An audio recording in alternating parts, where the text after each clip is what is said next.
we're ready to go. We got a ton of UDOT people, but we're not going to go through introductions. You can look at their names on the what do we call this thing here that comes up? Anyhow.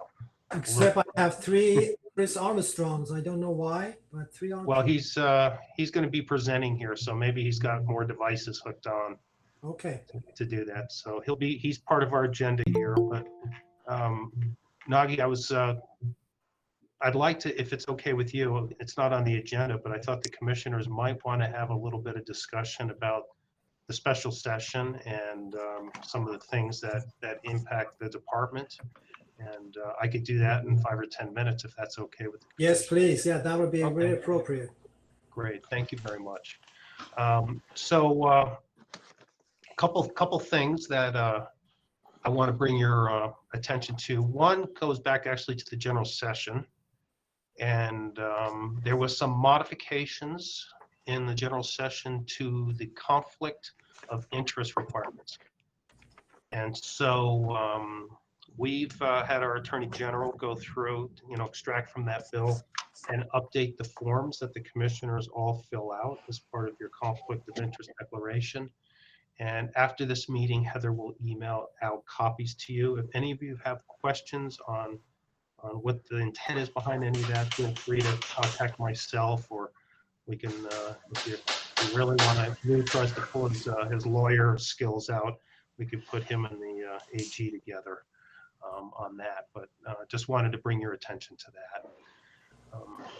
Obviously, I'll touch on the money side. That was the driver behind the special session. I don't think I've ever seen a special session with such a big call. That means the items that the governor and leadership agreed to put on the agenda. And Kevin could probably speak to that better than I can, but it was a large number of bills that they wrestled with. I'll mention House Bill 5002. So officially it's the 5th. They identified as the 5th special session. So House Bill 5002, they made modifications to the Open and Public Meetings Act. So in the past, prior to COVID, there was a requirement for electronic meetings where you had to identify an anchor location, and there was certain requirements around the posting for that anchor location. And then when the governor, when we entered this period, the governor put out an executive order. And that executive order allows us to meet the way we have been meeting for the last, since March meeting. So, longer than any of us anticipated, this being our 4th meeting like this. But this tends to take elements from that executive order and really puts them into play going forward. So it does have some requirements for the chair. The commission would have to make written determinations that an anchor location presents a substantial risk, if we did not have an anchor location, and for health and safety of those that might be present, and include a written determination of the reasons for that health and safety risk. So that would have to be redone every 30 days. And so it's not really as onerous as it might sound. So we have that tool available to us as we move forward. I think it's going to be important as we try to make decisions. I know there's a desire to try to meet in person. Keeping that electronic option with an anchor location would be probably the next step we could make as we transition back. But I think you're all aware that we're going in the wrong direction very quickly, and there's a lot of concern right now, especially about infecting folks, that might be over 65 or have other health issues. And so we're going to be careful about how we do this. But this bill now provides us the option, once the executive order expires, we ask to be paid for, and we say, we have certified that they've met all the federal requirements and all the specifications of the project, and we turn around to the feds and ask for money back. If we go into a cash management process where that trust fund gets down in the $4 billion range or below, they will start to meter out those reimbursements. And they'll meter those out based, it'll be based on a percentage, and they'll be watching what the inflows look like, what the outflows are looking like. And so, one big state that might spend, might make Utah look small can't gobble up all the money. So they want to make sure every state gets a percentage. So it might be just a number. I'm just inventing a number now. They might say, if you ask for $100, we're only going to reimburse you $70, and that other $30 is going to come in, we guess, 6 months, a year, whatever. We get into that situation, that becomes then that adds another dynamic, another variable to our cash flow management. That's what Becky's shop is doing every single day is balancing those books and managing that cash flow, those outlays and inlays, incoming money. And you can picture in the summertime when we're in the middle of construction, we're doing about $3 million every calendar day is going in and out. So it's a big piece. So that's the federal side. Bottom line, in terms of what happened in the special session, um, there was a couple pieces of this, and I'll start with the transportation fund.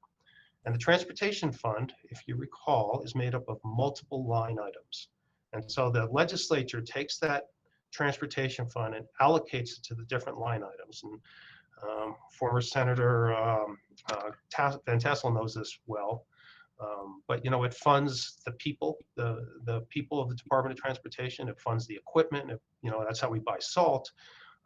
It's how we pay the utility bills, everything else, and all those, so line items like support services. That's where, comptrollers, motor carriers, administration all sits within that. There's one called region management, and that's most of the people in the region, other than the maintenance people and construction people. But what the Transportation Commission works out of is the line item called the Highway Construction Program.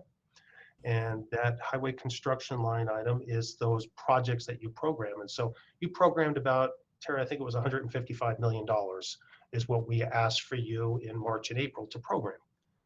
And so the legislature looked at all those line items, and they said, you know what, we're going to take 1.8 million from two of the operational line items. So that's within our organization. That's within where our people are. And what we're going to, we can manage that. We're not going to lose any people. And we can manage that $1.8 million. We're going to do less stuff, so we're going to do less mowing. We're going to do less litter pickup. We're going to do less carcass removal.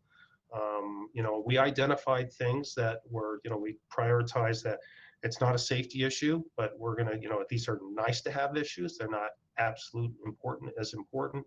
And so we'll do less of that kind of stuff with that, with the loss of the 1.8 million. And they took that 1.8 million, moved it into the transportation fund, and freed up 1.8 million of sales tax, of general fund, because the transportation money, the gas tax money, is constitutionally protected to be used for road purposes.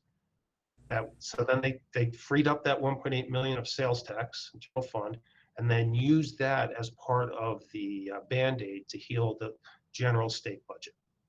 So that was the piece that kind of came from, came from within the organization. They also eliminated $11 million of general fund money that was allocated to the department during this last general session that was going to be used. Some of it was for pass-through, some of it was for new programs. One of them, was, for example, was a rural electric program that they wanted the department to work in partnership with the rural electric companies out there to put in electric vehicle charging infrastructure. And so $11 million of that kind of stuff got eliminated. But we also anticipate that out of the highway construction line item, about $35 million down. So we programmed about 155. We expect about $31 million less in revenue in FY21. And so that then becomes a cash flow management for us. You've identified the projects. We now have to make sure that as those revenues come in, we release those projects for construction. But we don't release them for construction until we know we can pay our construction bill. And so what will probably happen, again, it all depends on how fast people start buying gas or how fast people start buying stuff. We will, there could be a delay in some of those construction projects. I do not anticipate much of a delay, but there will be a delay. On the Transportation Investment Fund, remember the size of this thing, this was $744 million. I anticipate we're going to be down about $60 million in FY21. So significant, but not a huge number. And again, we're going to manage it in the same way. You've programmed projects in the Transportation Investment Fund through FY24. We got a few dollars we've programmed in FY25. And so as the economy comes back, we'll be able to manage our projects. So I don't, we're not going to come to you to cancel projects. But that's, Mr. Chairman and commissioners, that's the, I almost wanted to say the short story, but it was probably longer than you wanted to hear. So any questions you have, I'd be happy to try to answer. Carlos, when you say that they took away 30 million and of course 60 million, are we going to get back in the future if we get the money coming back to the state? Yeah, great question. And that's, I would say those aren't quote takeaways as much as it's revenue not anticipated to be realized. Okay. And so we have a unique provision that we can, we have to manage within the revenues that actually come in. So this is really not different than what we do all the time. Even though they appropriate a number to that line item, we still have to watch how much actually comes in. We can't spend more than comes in, but if more comes in or if it comes in faster, we can spend it. So, yes. Okay. And how quickly federal government reimburses you for the projects that you do? This is all electronic. It happens very, very quickly. Okay. We have a fantastic relationship and process set up where it's, people like me don't even have to know that it's going on. We just have to know that it's working. And but it's a fantastic system and arrangement. And there's really smart people making sure that works. Well, thank you for that.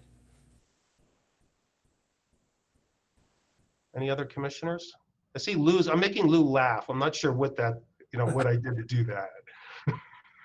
Well, I said you're a very smart leader, and I look at Ivan there, thinking we've got great partners. And what makes me feel really good is that Natalie, aka Chris Gochner, knows exactly what you're talking about. So there's a great deal of confidence. If she's okay with it, I'm okay with it. So thank you for that explanation. It was very well done.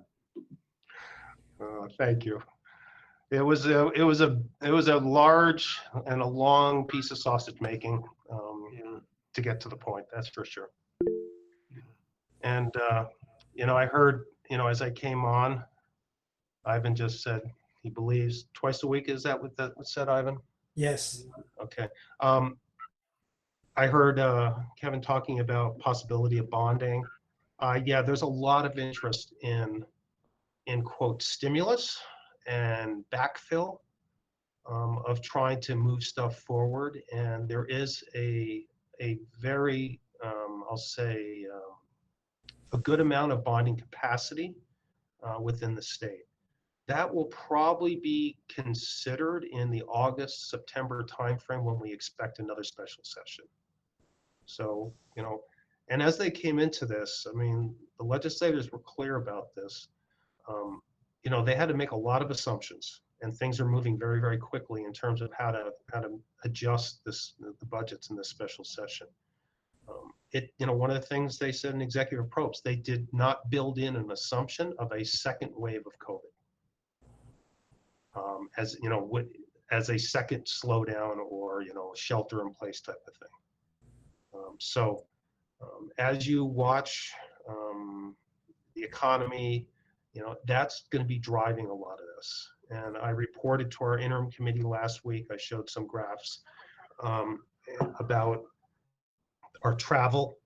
I've reported that we've been down. We've seen some in the 50, some 60% down from a year ago. Those travels are in our interstates. I-15, for instance, makes up about 22% of all the traffic in the state, just on the full I-15. And so I showed some I-15 data, and just to give an idea, we're about 275 last year in 2019. Salt Lake County portion of I-15 was about 275,000 people a day. Cars a day on I-15 in Salt Lake County. And so when you say percentages, then it gives you an idea of magnitude. we're right now seeing those I-15 sections in Utah County, Salt Lake, Davis Weaver down in the between 20 to 10. More often it's between 15 and 10% down. And so we've come back well, but we have not come back to where we were. And we seem to be stabilizing in that, I'll say that 15% range right now. And so travel is down, but it's a lot closer than to where we were last year than we were just a little over a month ago. So that would be my report. Nagi, I have a quick comment. I'd Go love to hear from Carlos. Is that all right? Go ahead, please. Carlos, and some of you on the call, I know you know that I get involved with the Utah Leads Together Yep. planning documents. And it's really interesting because I don't have a lot of interaction with Terry or Carlos on this, but I do have a lot of interaction with legislators in the governor's office. And I'm always wondering if it's all coming together and, you know, if the policy clearance is working. But I will mention that in Utah Leads Together 4, which the governor released last week, it does have a section. It was on the economic recovery, and it has a section that talks about accelerated bonding. It talks about spending, it actually uses a number. It says $2 billion in accelerated bonding for infrastructure. It defines infrastructure broadly to include transportation, water, transit, broadband, active outdoor recreation, well, trails, basically. And the one other thing it says, I'll just read this just because it's interesting. And I don't know if UDOT agrees with this, but the task force recommended that any new debt obligation go to new highway capacity construction, not maintenance, and recommended funding to enhance UDOT's existing telecommunications network. And then lastly, priority given to projects that are truly construction ready. And that's an interesting discussion of what that means. Yeah, I would love to hear your comment on it. It basically says they want things that can commence in the next 18 to 24 months. Right. And so we had those discussions, and we were part of those in the background, I'll say.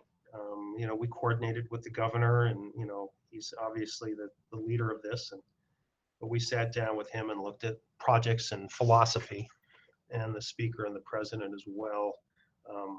It's for us, you know, when you say projects are shovel ready, this really, if it's stimulus, then it's not really replacing what you had to slow down because of the slowdown. We identified what that number would be, because that number is, you know, if you talk about 60 million this year and then a slower growth rate right now, over a 4 or 5 year period, we're going to have, you know, a fairly big impact to our program. But for us, the environmental needs to be done, you know, to even fit into this 18 to 24 month, because you want to be in construction. The idea is you're in construction, you're generating a lot of jobs. And, you know, we have projects with the environmental done, but we don't have a lot sitting there, because environmental documents are really, I'll say, valid for about a 3 year period. And after 3 years, you have to go back and reevaluate. And you all know on some of those environmental documents are quite complex and expensive. And so we have some that are, you know, we have Mountain View Corridor has a complete environmental document, and we've got a few other projects around the state that are there or close. So that was the interesting discussion on that.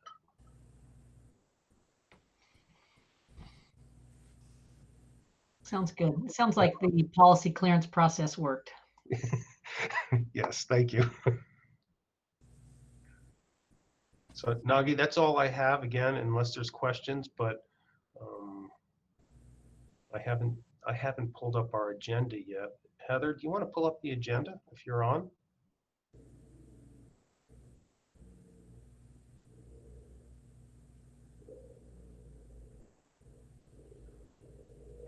Well, I can do it. I can find it.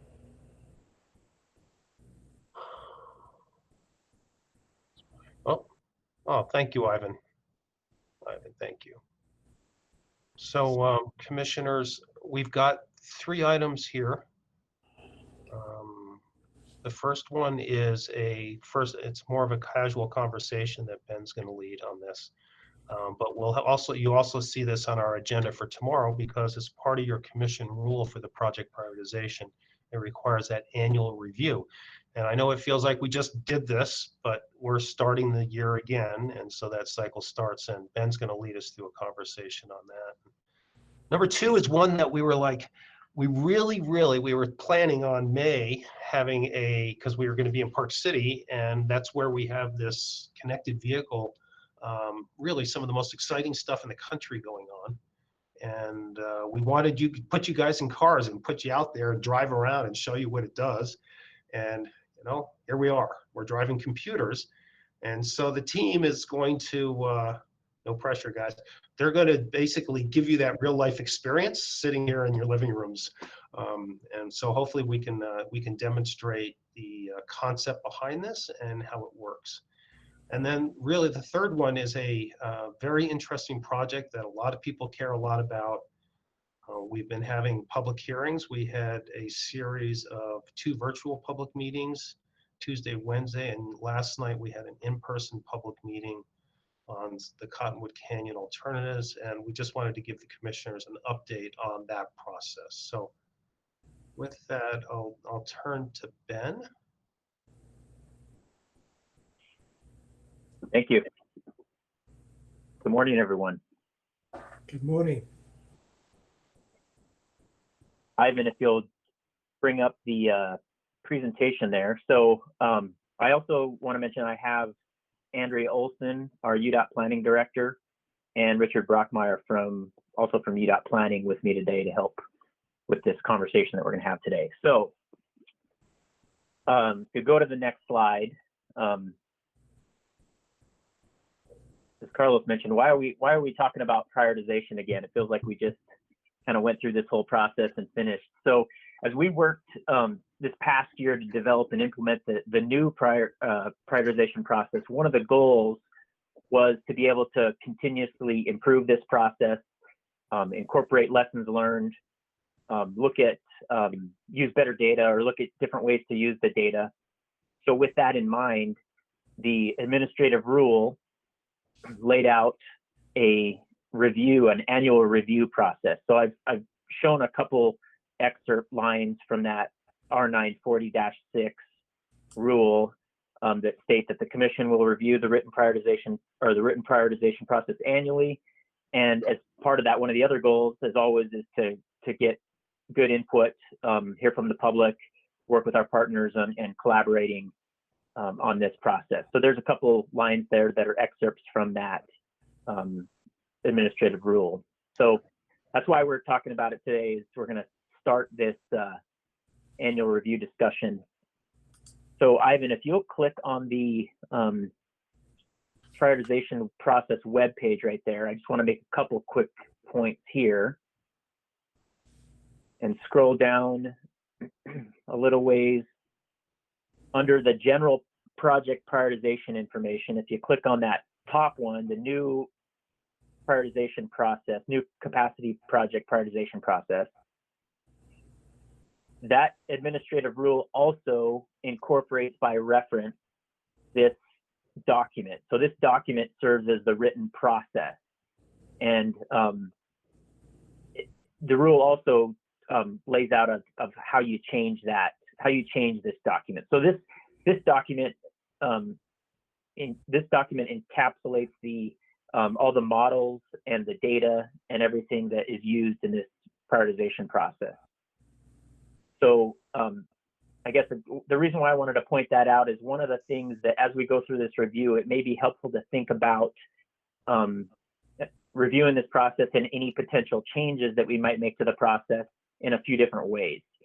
One way would be if any changes to the models or the data, we would go through the process of changing this document. And we actually did change this document once already with the commission back in December and January timeframe when we had a minor correction that we needed to make. So we'll talk a little bit more about the how the timing works on that change to this document. But back to the couple different ways to think about any potential changes. One is, like I said, changes to the models or the data used in the models, that would be done by changing this document. Some of the other, maybe another way to think about it is like a general process change. Like some of the lessons learned that we had this past go around were some clarifications on the nomination process, communication of eligibility that's contained in the code with respect to some of those nominations. So those are a little bit different. We can do those changes by providing clarifications in the way we ask for nominations and you know, how we communicate that eligibility. So, and then one last point that I want to mention before we jump back over to the presentation is, you know, this process, we do this, we'll do this process every year. So depending on what comments we have as we go through this process and where the discussion goes, just know that there's always the option to you know, suggest changes for a future year too. Like if we may not want to make drastic changes all at once, and that's okay, because we always have the option to kind of phase those changes in. So that's just a few things that I was thinking that we, you know, per our discussions, that we'd want to keep in mind as we work through this process. So now, Ivan, if you'll jump back to the presentation, and hopefully as we walk through this, it makes a little bit more sense. So the next slide, I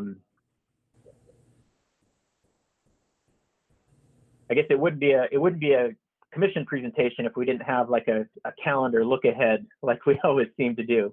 So, and I wouldn't expect anything less from our planning group too.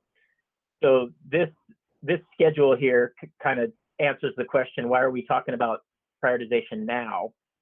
And it's a combination of the upcoming commission schedule and the process that we've laid out in the rule. So I'm just going to walk through this schedule a little bit and hopefully shed some light on how this all works. So we're here in June, and this would start the process of this review. That top line kind of lists a suggested time period for public comment through an online format that we want to propose. The ability to, you know, click on a link and submit a comment on this prioritization process. So that would be the June, July, and August time period. And then during that same time period, our planning group has some listening meetings that I'll have Richard talk a little bit more about maybe as he goes over some of this presentation, that are during that same time period, both internal UDOT and then external stakeholders that we've worked through on this process. That leads to August, where if we kind of notice this start of this process now, there is no commission meeting in July. So then in August, we would hope to be able to compile any public comments that we received through the online format. And then also that would be a time period, or that would be an opportunity for someone to attend the August commission meeting and through whatever means that we have in August, and provide any kind of public comment during that time period. Then Ben, would you Go ahead. please define internal stakeholders and external stakeholders and each one's role?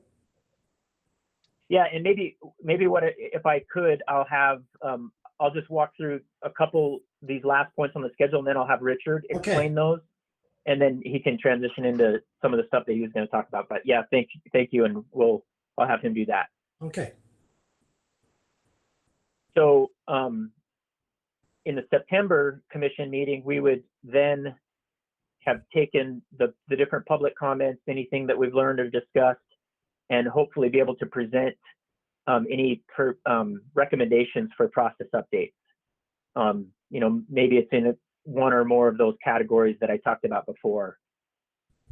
And per the admin rule, we talk about those comments in one commission meeting, and then look for approval the following commission meeting in October.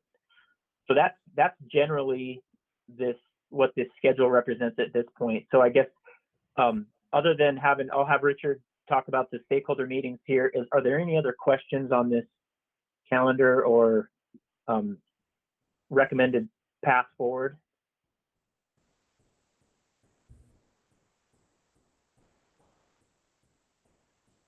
Okay, if not, then I'll turn the time over to Richard. Maybe Richard, go over the question that Chairman Zanotti had, and then you can talk.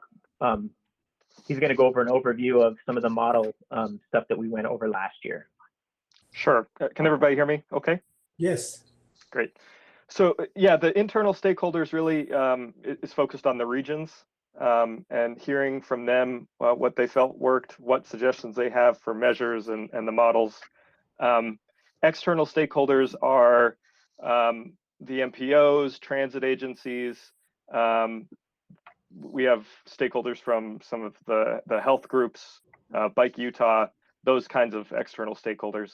And we'll be asking them, their suggestions for the models, but also the process, the nomination process. And so we'll be holding those over the next 2 months.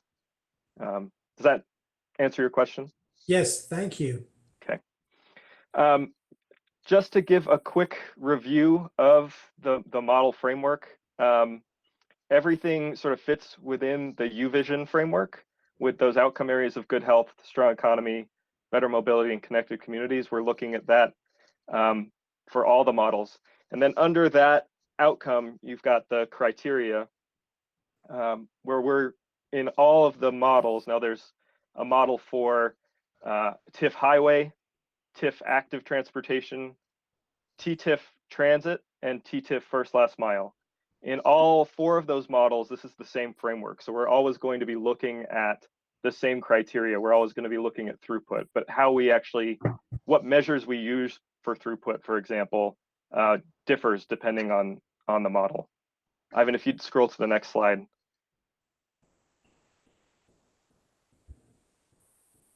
So just again, for purposes of review, this is what was established in the models in September of last year with the weighting exercise that I think we went through with all of you in August of last year.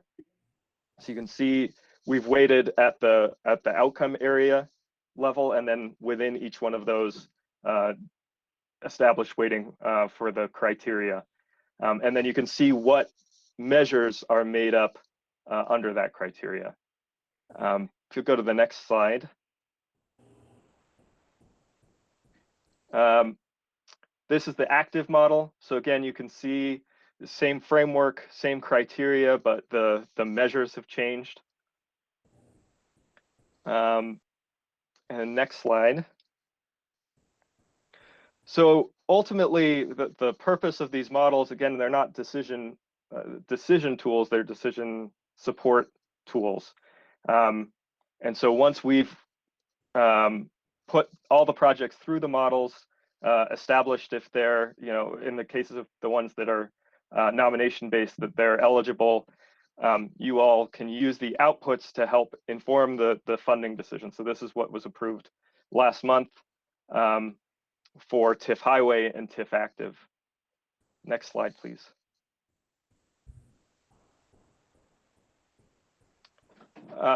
Again, very similar for TTIF. It's a separate fund, but the process and the models are set up the same way. You can see the same weighting, but with different measures under the criteria. And next slide.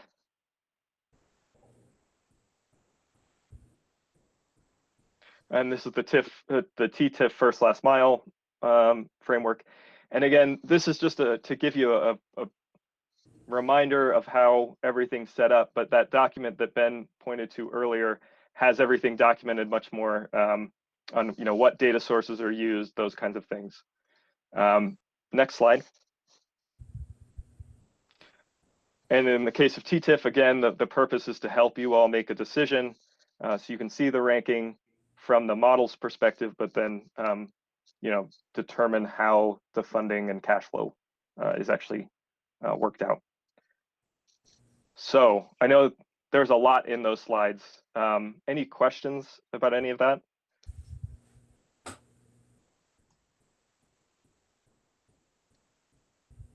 Okay. Hearing none, I'll pass the time to Andrea. Richard, can I? Nagi, Go ahead. if any commissioner wants to sit down with Richard, virtually or one-on-one, and say, change this criteria weighted to this, and let's see what happens, or, any of that sensitivity stuff, let us know, and we'd be happy to accommodate that.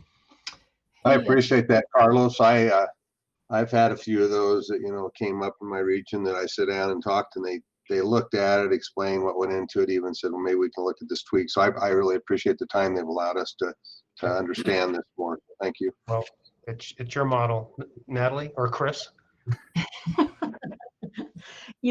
mentioned this before, but it comes out at me again when I see the presentation. I was wondering if it would. Richard, I'm wondering if you'd be able to go back a slide or two, just where we're seeing the weighting all together. Any of those would work. Richard, it's the one that has the 4 across the top with Yeah. help. It just, it continues to throw me off that we just say good health, because that doesn't seem like a high enough standard to me, and particularly when safety's under it. So I'm just going to continue to encourage. Richard, can you go to it? I'm not seeing it. I don't have control. Ivan, could you scroll up one slide? Okay, yeah. So right there where it says good health, it would be so much more meaningful to me if it said outstanding health and safety, or if it said exceptional health and safety. And to me right now, that feels even more important than the weighting percentages, because it's important that we communicate how important safety is. Mm-hmm. So I'm just throwing that out there, that good is not a high enough standard, and health doesn't convey safety well enough to me. And Natalie, I agree with you, and I'm very open to this conversation. I'll tell you, I want to point out how we think about safety. So, Ivan, I'm going to throw you a curveball. Go to the new UDOT website, udot.utah.gov. First of all, I want to brag. This rolled out a week ago this last Wednesday. Brand new UDOT website, and it's been 15 years. And our Becky Parker in our communications office has been working on this for, I don't know, 4 or 5 years. And it just, once something becomes so large, it becomes difficult. But if you go down, scroll down, Ivan, to the policy section down bottom left side, because it's, it'll show where the commissioners can work here. Oh no, yeah, keep going. Keep going. Okay, see policy and funding right there? See Transportation Commission, that's really your portal into the information for all our meetings and all the materials that you see presented. But if you pull up strategic direction, please, Ivan. And I think you go down to the goals. Keep going. This is how we treat safety, Natalie, the 0 fatalities. And we more often than not get criticized for being too aggressive on an impossible goal. We set those targets as the 2.5% rolling 3-year average reduction is, and this is the stuff that we report to. But for us, this is how we treat safety. But you have a very valid point, and I'm open to that conversation. I just wanted to emphasize, for us, we don't have a toleration for good enough or good safety. Yeah. And I guess I'm just making the point, there's a disconnect from what I see here and then what's in that weighting. And I think it's a really easy thing to change. And I wouldn't bring it up tomorrow during the meeting, but I thought during the work meeting, it just pops out at me. Good's not good enough, and health doesn't convey safety well enough. So what would it take to get that changed? Is it Well, so Donna, Terry, go ahead. I was just going to say, I just want to put a reminder out there that what we're trying to do is fall under the framework of Utah's transportation vision, which goes beyond UDOT. It goes to all agencies within the state and represents what we as a state want to achieve. So safety is the most important thing for us as an agency, but for other agencies, the safety piece isn't the same for them. Theirs might be more about health and how transportation system can provide health. So, I mean, we could have that discussion with the larger group, but I feel like it really belongs to the larger group involved in the U-Vision process, and that we're just trying to have our prioritization reflect that larger statewide view. So that would be my only hesitation, is it's not really just ours. The whole intent of U-Vision was that it goes beyond UDOT and represents all the agencies involved in transportation in any form. So I'll just throw that out there. But Terry, we could have that conversation with them. Sure. Can we, Natalie, we'll have that conversation and report back on that. Sounds great. Thank you. If we're ready, Andrea, I think you were next up. Yeah, good morning, commissioners. Good morning. There, right there. Thanks, Ivan. So what we're showing here is kind of a comparison. On the top, the kind of light blue, purplish row is a calendar from last year that kind of includes the large steps, what we would come to you with at various commission meetings to inform you or get approval. And then the lower row, the green row, is how we see kind of those same steps lining up in the upcoming year. And so all of the elements are the same, but what the main difference here between last year and this year is that the window for nominations, you can see that we will anticipate calling for nominations in October of this year instead of November. And so what that really does is give our partner agencies, primarily local governments, a larger window to ask questions about the nomination process, get clarification, and just generally put their nominations together to come to the commission. I think one thing to keep in mind is that this is draft, and this is just how we are looking at moving forward throughout the next 6 months to a year. And so, any comments that you have on this process in this calendar, we would love to hear. But we think this, kind of eases the stress of getting those nominations together in such a short time. So we anticipate this is going to be well received and happily received by our local government partners. I'm happy to answer any questions about this. I think it's helpful to have more time.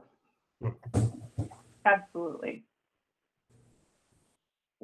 And I think, we got a lot of questions in the last round, and being a new process, we did have to do, kind of a lot of digging into some of them, going back to legislation even and looking for answers. And I think, we have certainly, there have been a lot of lessons learned. We have a far better understanding of those. But I think even, this larger window, one of the things that I think may be an issue for local governments is match money this year on the TIF active side and the TTIF side, especially as, sales tax revenues are down. So I think having this larger window gives them an opportunity to maybe, look at budgets a little bit more deeply and see where they may be able to come up with some matching funds. Okay. Toss it back to Ben. Yeah, so thank you. On this, just to kind of add on to what Andrea said, what we were running up against last year is we had the approval of the administrative rule and having that go through the rulemaking process. So that was one of the things that constrained and made it, I think we were at the end of November 21st or something like that by the time that we could open the nomination period.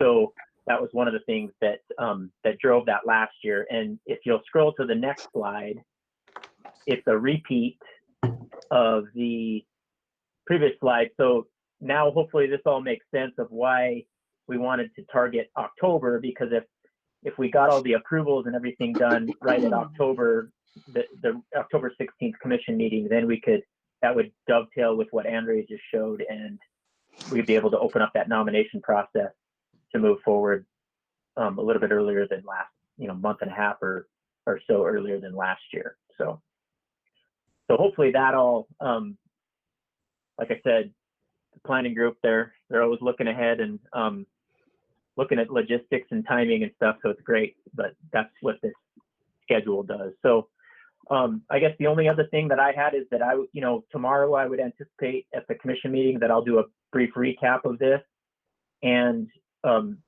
put it out there that we'll open up the public comment process. I guess, I can scroll down to the next slide and I'll make one more thing. So if you go to that, if you click on that link, that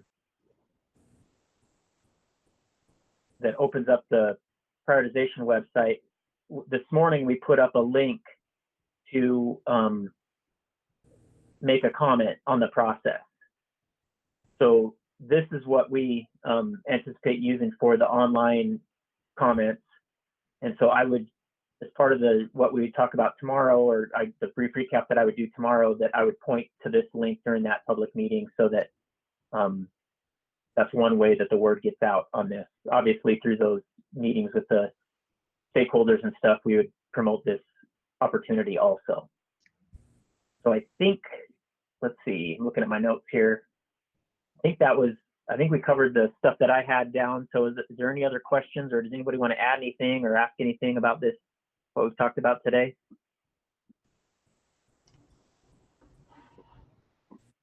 I have one question, Carlos, or maybe Ben, either one of you. So in our industrial real estate, we have AG's office has developed addendum specifically to COVID-19. In case of that, the deadlines of the closing or presentations or the financing can change immediately on both parties' mutual agreement. Do we have any provisions, any of our projects that we have agreed to, or the processes that we have, any kind of provisions regarding coronavirus, just in case we could not deliver, just in case we need to postpone, just in case we need a refund or do something other than that is supposed to? Well, we do not get a lot of refunds, but I think the area that might be most applicable to what you're mentioning is Chris Peterson on the line?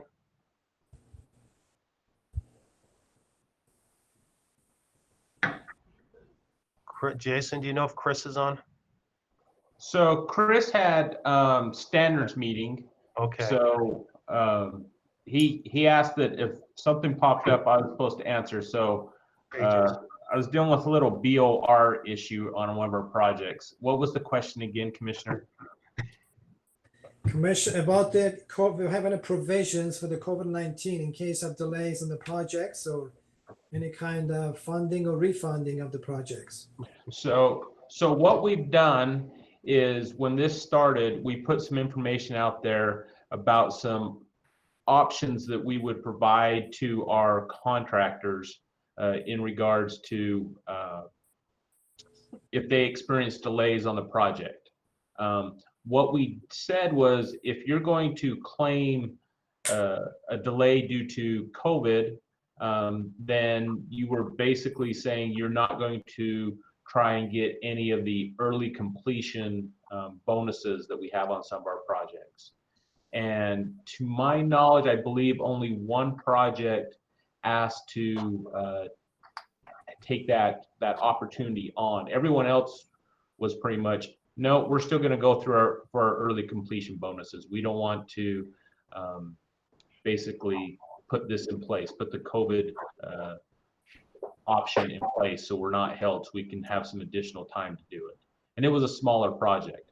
Now, we recently did have a project open, and you'll see this on tomorrow's agenda, but there was a project that we had bid opening, and the apparent low bidder, after the bid opening, asked us if they could be excused from that project because of some staffing issues associated with COVID, and they would not be able to do the project as they had proposed. And so I believe we're in the process, and we're quite likely to allow them to not move that forward or not be held to that bid. And so we will excuse them. And we've done this before. It's not a brand new thing, but sometimes things happen. We want to partner with our contracting community. So in this case, we are going to allow them to not be held and not incur any financial penalties associated with not being able to complete their contractual obligation of submitting a bid. And so we will be going to the second bidder on that project. Thank you. Thank you. Not really the same. It's not analogous to what you were talking about, Nagi, but at least we have some kind of provisions that they understand. it's, I think the most important provision that we try to follow is we want to be fair. Yes. So, if any more Yeah, questions, go ahead, Terry, sorry. Maybe if I could just add to that, in relation to this process, we could have a scenario where a city who has proposed a 40% match may not be able to make that match. That's something that we'll work with them and try to figure out how we can adjust cash flow to make it work for them. That's just something we're going to have to take case by case and just see where people end up and try to be as understanding and flexible as we can. Okay. Well, let's go to the future. Are we ready to move into the next agenda item? Jason, are you setting this up or are you punting it to somebody? I will toss it very quickly, but I'll set it up, and then I believe Rob will kind of take it from there, Rob or Blaine. But we've got a great team today that is going to present to you this virtual Panasonic reality that we're experiencing as a world. So you funded a couple years ago a project. It's called Data Ecosystem, and basically it was the ability for cars, vehicles, other devices to talk to each other. And so it's a V2X type of technology. And we're getting to that phase where we're actually starting to put infrastructure out there on the roads, and we've installed some devices on some of our vehicles so we can talk. So the first step into this is we had some buses on Redwood Road, and I believe we did a tour of that about, I don't know, a year or so ago, where we drove on Redwood Road, and you could see that the buses were talking to the signals so that they can move through that corridor more efficiently and improve their on-time arrival at the bus stops and other destinations.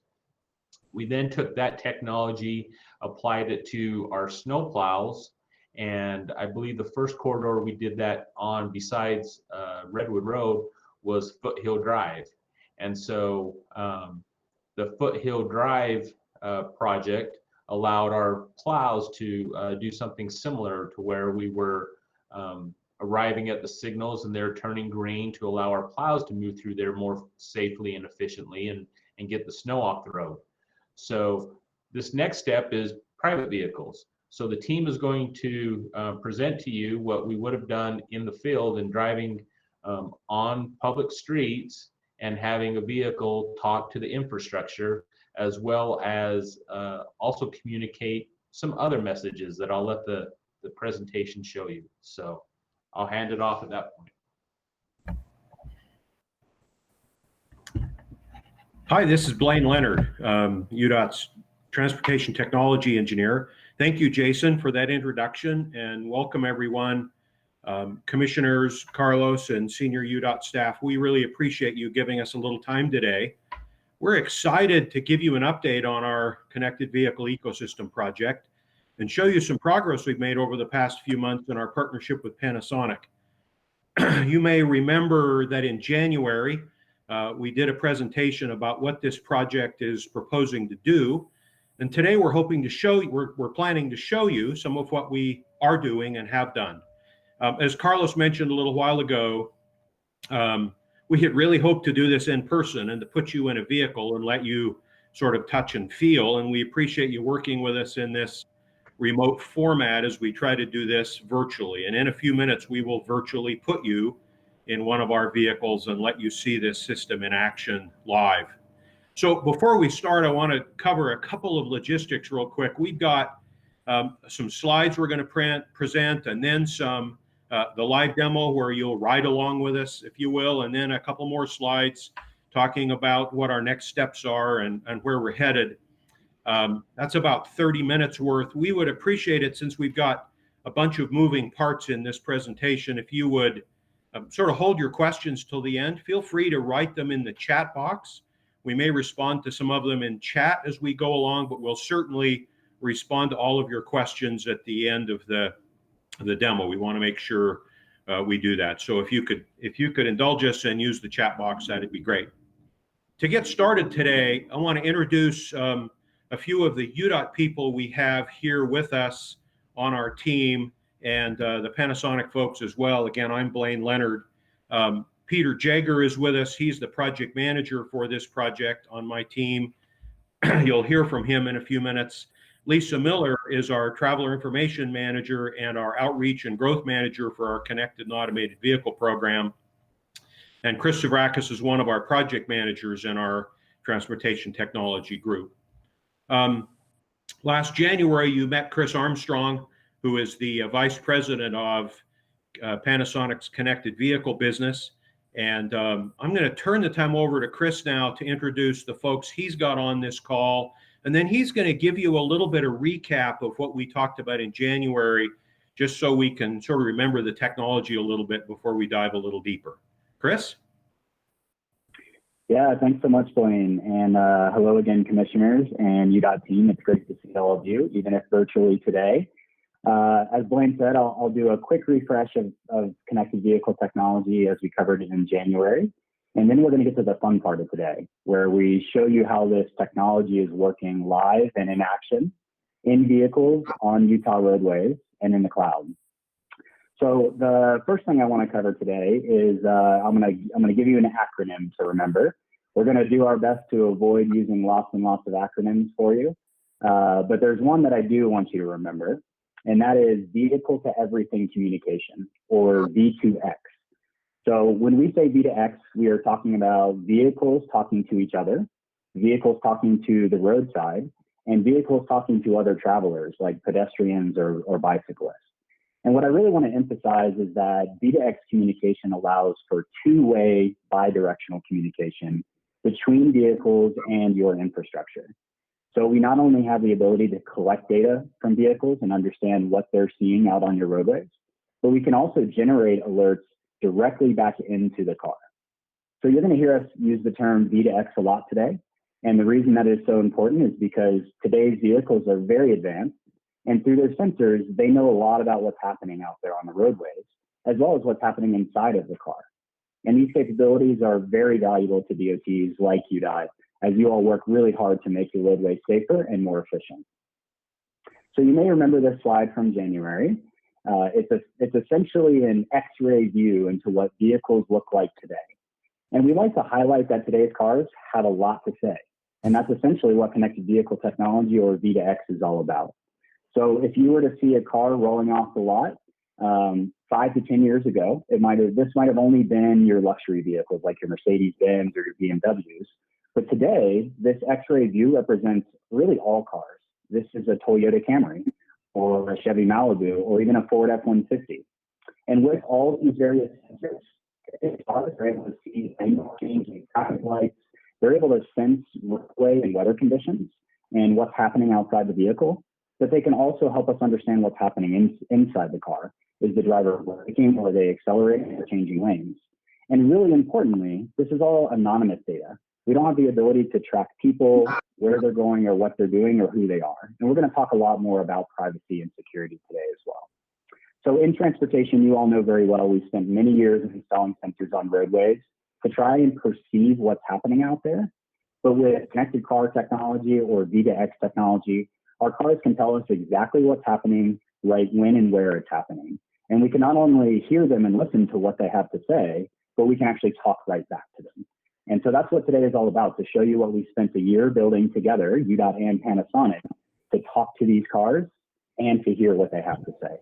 So I'll turn it back over to you, Blaine, to walk us through how we've organized this demonstration today for you.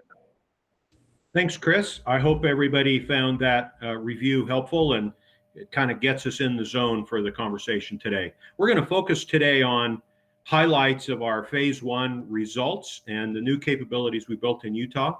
We've organized this presentation today around the three key parts of a connected vehicle ecosystem: the vehicles, the roadways, and the cloud platform where our software resides and the data is processed. So today we're going to walk you through each one of these parts of the system to show you what we've installed and what we've done, and the capabilities we now have here. So let's dive right into vehicles first. Our primary mission here is to bring the benefits of connected vehicle technology to Utah immediately, and admittedly on kind of a small scale at first, and then to prepare for the thousands and ultimately tens of thousands and maybe millions of vehicles a few years out that will be on our systems. And we want to share more with you about how these vehicles work and what we've done to build toward that long-term system. So to talk about vehicles, I'd like to introduce our UDOT project manager, Peter Jager, who's going to share a little bit more about the V2X technology that we've installed on a handful of UDOT fleet vehicles. Peter? Thanks, Blaine. I'm excited to share more about the technology we've installed. During phase 1 of the project, we are equipping UDOT fleet vehicles at the Traffic Operations Center, as well as fleet vehicles with V2X onboard units that often travel around the Traffic Operations Center and on the corridors where we have deployed the technology. Here you are seeing the profile of a typical UDOT fleet truck. We have installed a V2X onboard unit, or OBU. With this new technology, these vehicles have now been transformed into connected vehicles and will help us gain experience with the data that we are preparing to collect from more and more connected cars. We've also installed antennas. And lastly, we've installed the various wiring harnesses that connect into vehicle computers and capture the really important data elements that connected cars offer. Once this is all installed, we won't see anything but the antenna because everything is behind the dashboard. And I'll point out that this is all aftermarket equipment. In the future, regular vehicles will have all of this built in at the factory. We're excited to update you that we've made great progress. We have equipped 35 UDOT fleet vehicles in phase 1, and they're beginning to generate data on our roadways and help us develop this technology further. We will add more fleet vehicles in future phases and anticipate manufacturers equipping vehicles as well. These vehicles are now sharing V2X data 10 times per second, which in a way provides a protective data layer around the vehicle, almost a digital seatbelt, if you will, sharing and receiving data from surrounding connected vehicles and roadways as they travel. What kind of data are we talking about? Let's get specific here. This slide gives you a sense of valuable data elements that we're capturing from connected cars anonymously. And all of this is based on industry standards, which require all cars to share the same data in the same way, no matter whether it's a Ford or a Honda or a Chevy. You can easily imagine the value of knowing this information from all vehicles, whether a vehicle is speeding up or slowing down or changing lanes, if they have their windshield wipers on, or if the temperature is below freezing out on the roadway. And of course, it's very valuable for us to know if ABS has been activated or if the airbag has been deployed in a car, even though we don't know whose vehicle it is. You can see a black box around just a few of these data elements that I mentioned on the screen: speed, ABS status, windshield wiper status, air temperature, and airbag status.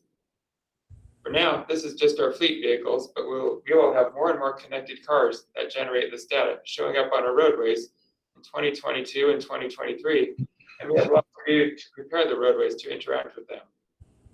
Now, I'd like to introduce you to Rob Zimmer on the Panasonic team, who leads deployment solutions. Rob, can you demonstrate to the commissioners what type of data elements these newly connected Utah fleet vehicles can now share, and talk with us a little bit about privacy and security? Yes, Peter, thank you. Appreciate that. Let's talk about security first, since that's really important as we're deploying this technology on Utah roads. From a security standpoint, there's three aspects that are really important for a secure system. The first is message authenticity. We want to make sure this device only allows messages from trustworthy sources, and that's the vehicles we're deploying on the roadways that meet standards. The second is message authorization. That means that messages that are sent, this really important data elements, are only allowed to do the authorized things that they are enabled to do, and nothing else. Last, from a security perspective, is message integrity. We want to make sure that all the messages get to the endpoint accurately. Nothing's modified en route. We want to make sure that all the data gets to the DOT from those vehicles that represent what's happening on the roadway. Next, let's talk about anonymity and privacy. There's three aspects to that as well. The first is that by the standards, no driver and no owner identity is provided in any of the data. Second, no vehicle details such as make, model, year, or VIN are included in the data sets. And finally, there's no origin and destination data collected either. So by the standard, there's no identifying information collected, and so therefore there's no identifying information that can be sought by this data set. Next, let's talk about the data on the Utah fleet vehicles. As we're installing the vehicles, we have some test sets that allow us to inspect those messages to make sure they are accurately representing what's happening on the roadway. This is our basic safety message validation tool. Remember that basic safety message is all that data that Peter was just talking about. This tool lets us look at the messages coming out of the vehicles, make sure they're accurate, and also make sure all those security principles are in place. When we have a vehicle in a garage, we run a vehicle through its paces. You can see on the left-hand side of the screen a dashboard of a vehicle with the bright lights on. The tool shows us what messages are coming out of the vehicle, including the park state, the low beams, and the high beams. On the right side, you can see another example of a vehicle with hazard lights on, another really important data element to know what's happening on the roadways. Our tools show that hazard lights are being shown in that data. So it's really critical to make sure that the DOT fleet, as we're rolling it out, can provide this really rich data set to understand what's happening on the roadways. Speaking of roadways, I'll pass over to Blaine now to talk about the roadway component of this. Thanks, Rob and Peter, for sharing that information about how we've been equipping vehicles. So we've talked about vehicles, and now it's time to talk about our roadways. Remember that V to X acronym that Chris introduced you to again in the beginning? In the V to X system, the vehicles in the roadway will be having a constant two-way live conversation. In January, Chris talked about how DOTs are now dealing with more than just physical infrastructure. We're also in the business of digital infrastructure. As Jason talked about, we've been in the business of building and using digital infrastructure in a lot of ways for several years. We've had significant experience with this before we even partnered with Panasonic in things like our Redwood Road Connected Vehicle Project and our snowplow preemption. Panasonic is now helping us to scale our connected infrastructure by building commercial grade processes, tools, and technologies for our roadways. So the second component of this project is the installation of V2X roadside units, or RSUs for short.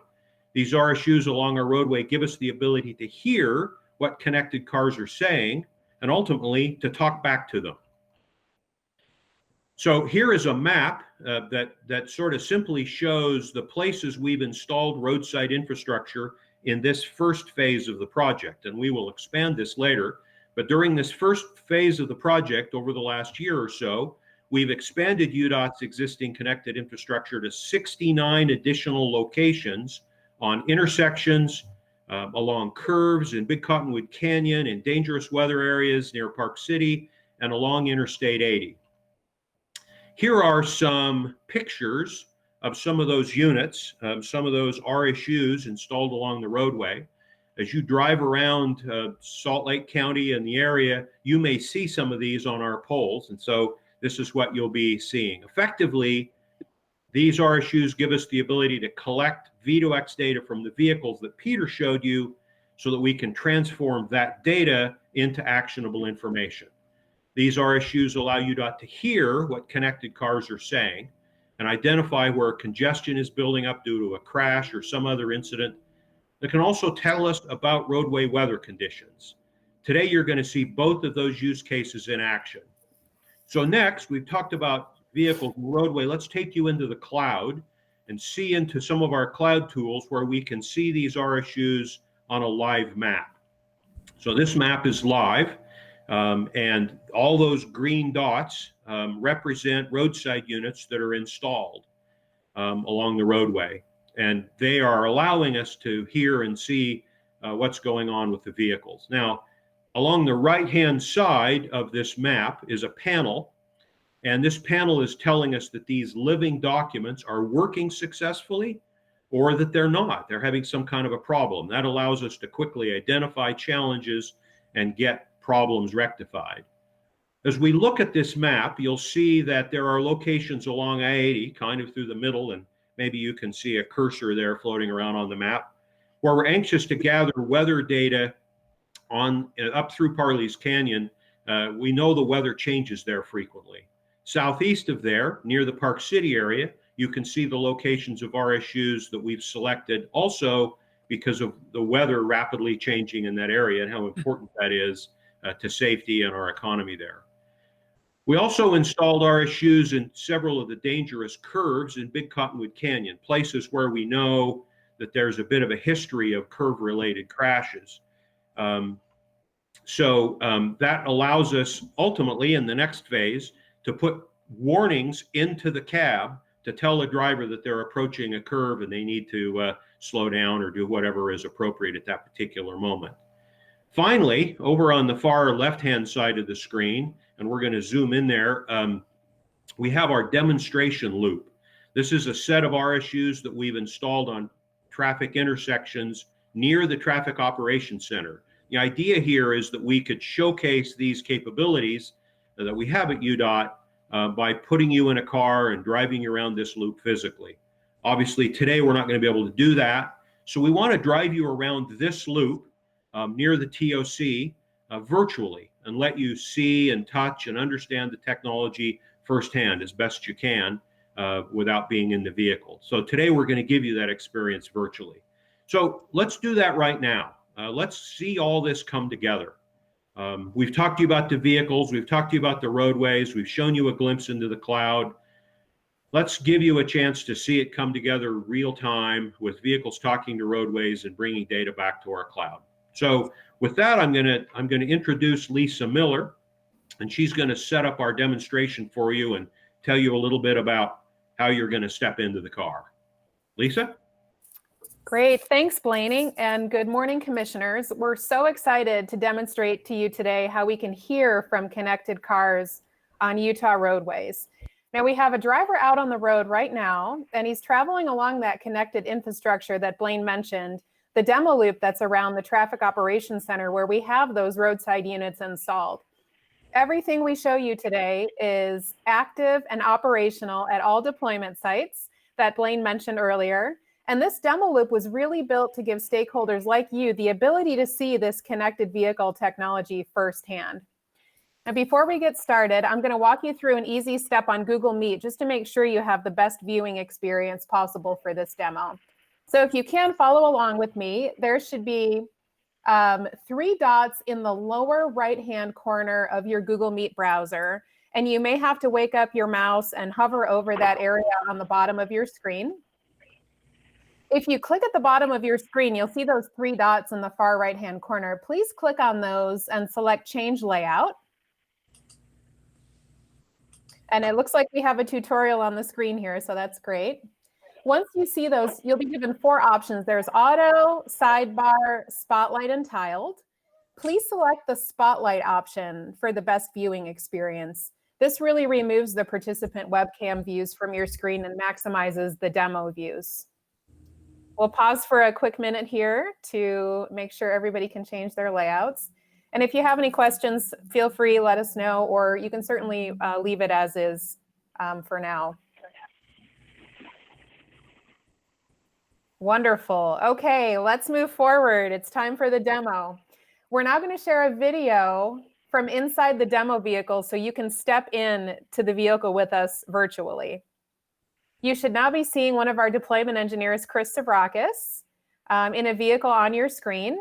And this is a live view from inside the vehicle, or I think Chris is showing us outside the vehicle, the dash cam right now.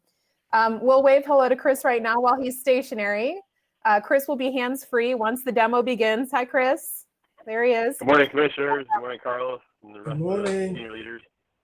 And Chris is even wearing PPE, you guys. I love it. He's a safety first engineer there. So like I said, Chris will be hands-free once the demo begins. We don't want to have any distracted drivers on our roadways. And this is just a friendly reminder. Feel free to use that chat box. And if you have any questions for us while we're going through, use that chat box and put those questions in there so we can answer those when the demo concludes. I'll hand it back over to Chris Armstrong now to showcase the cloud platform and the V2X capabilities. Thanks so much, Lisa, and hello again, commissioners. So what you're seeing on your screen now is the live and in action demo of everything we've spent this past year collaborating really closely between Panasonic and UDOT to build together. And as Blaine mentioned, this is all in preparation for not only the vehicles that we've equipped that Peter described to you, but for the many, many connected cars coming to your roadways very soon. So Chris is in his car on the left side of your screen, and you're seeing his in-vehicle video. Now, this is not something we normally have in all connected cars. It's only for the demonstration purposes for today. But that's a connected car, so you're riding along with us in that connected car. And on the right side of your screen, you see the cloud platform. So this is a live view from the cloud of the data that we're seeing from the connected cars out on the roadways. Now, we don't normally know where anyone is or who they are or where they're going, but Chris has told us where he is, and we know and can see his live video. So Chris is actually this blue dot that you see up in the top right-hand corner of the cloud platform on the right of your screen. And that blue dot represents all of that data that Peter described to you that vehicles can communicate to us. The speed, the heading, the brake status, the accelerator status, the airbag status, the traction control system, the windshield wipers, all of that very rich data is coming to us behind each of those blue dots 10 times per second. And you actually see a couple other vehicles out on the roadway. We don't know who these folks are or where they're going. We see their dots progressing up north on Gladiola here and west on 2100. And as they continue to drive, we get new dots and the old dots disappear. Because again, we don't know who they are or where they're going. So Chris, I'm going to give you the go ahead to start driving. We're going to see Chris's blue dot up in the right-hand corner start to move. You're going to see some delay here. You see live now, Chris's in-vehicle video is moving. And with a short delay after that, you'll start to see his blue dot in the cloud platform also move. So as you sort of consume all of this together and see how the cloud platform really processes all this data, I want to draw your attention to the black dots on the screen. The blue dots are our vehicles, and the black dots are our roadways, effectively. Those are the ears and the mouthpiece that we now have out on the road to listen to and talk back to connected cars. So you see one roadside unit up here in the top right-hand corner, another one down further on the screen. This dot here in the sort of bottom right of the cloud platform is actually at the Traffic Operations Center, and then another in the bottom left of the cloud platform and another at the top left.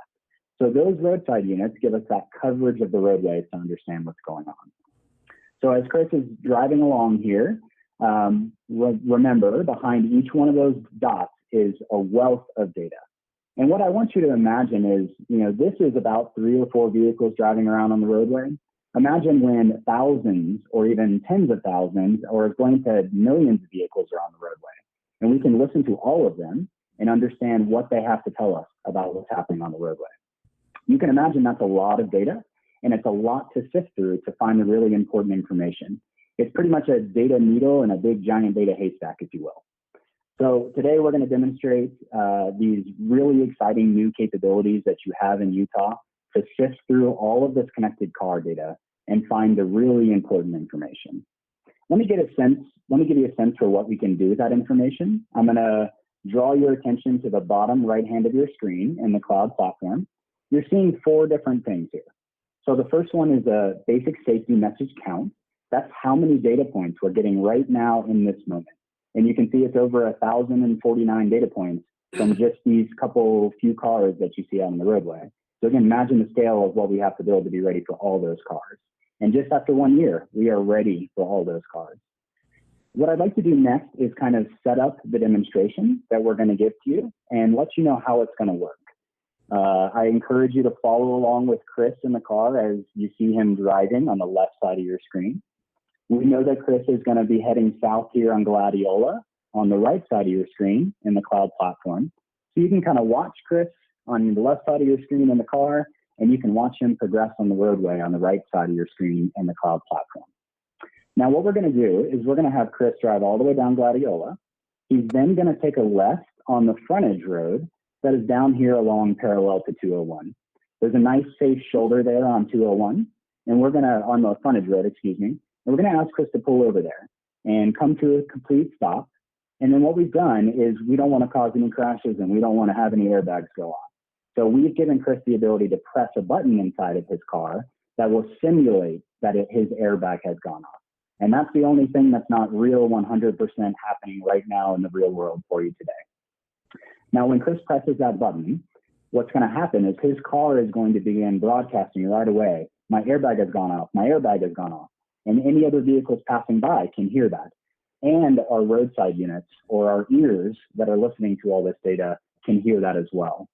And just after a few seconds, we're going to see an icon pop up in the cloud platform that's going to notify almost immediately that a crash incident has occurred and an airbag has gone off in a car on a roadway. So you're going to see all that really come to life here today. It's going to give us the chance for us to give you a sense of what connected cars can really do for Utah and how today we've equipped a few vehicles, but on your roadways in the coming years, 1, 2, 3 years from now, there's going to be more and more of these vehicles out there driving because they'll have this technology embedded in their cars happening in real time.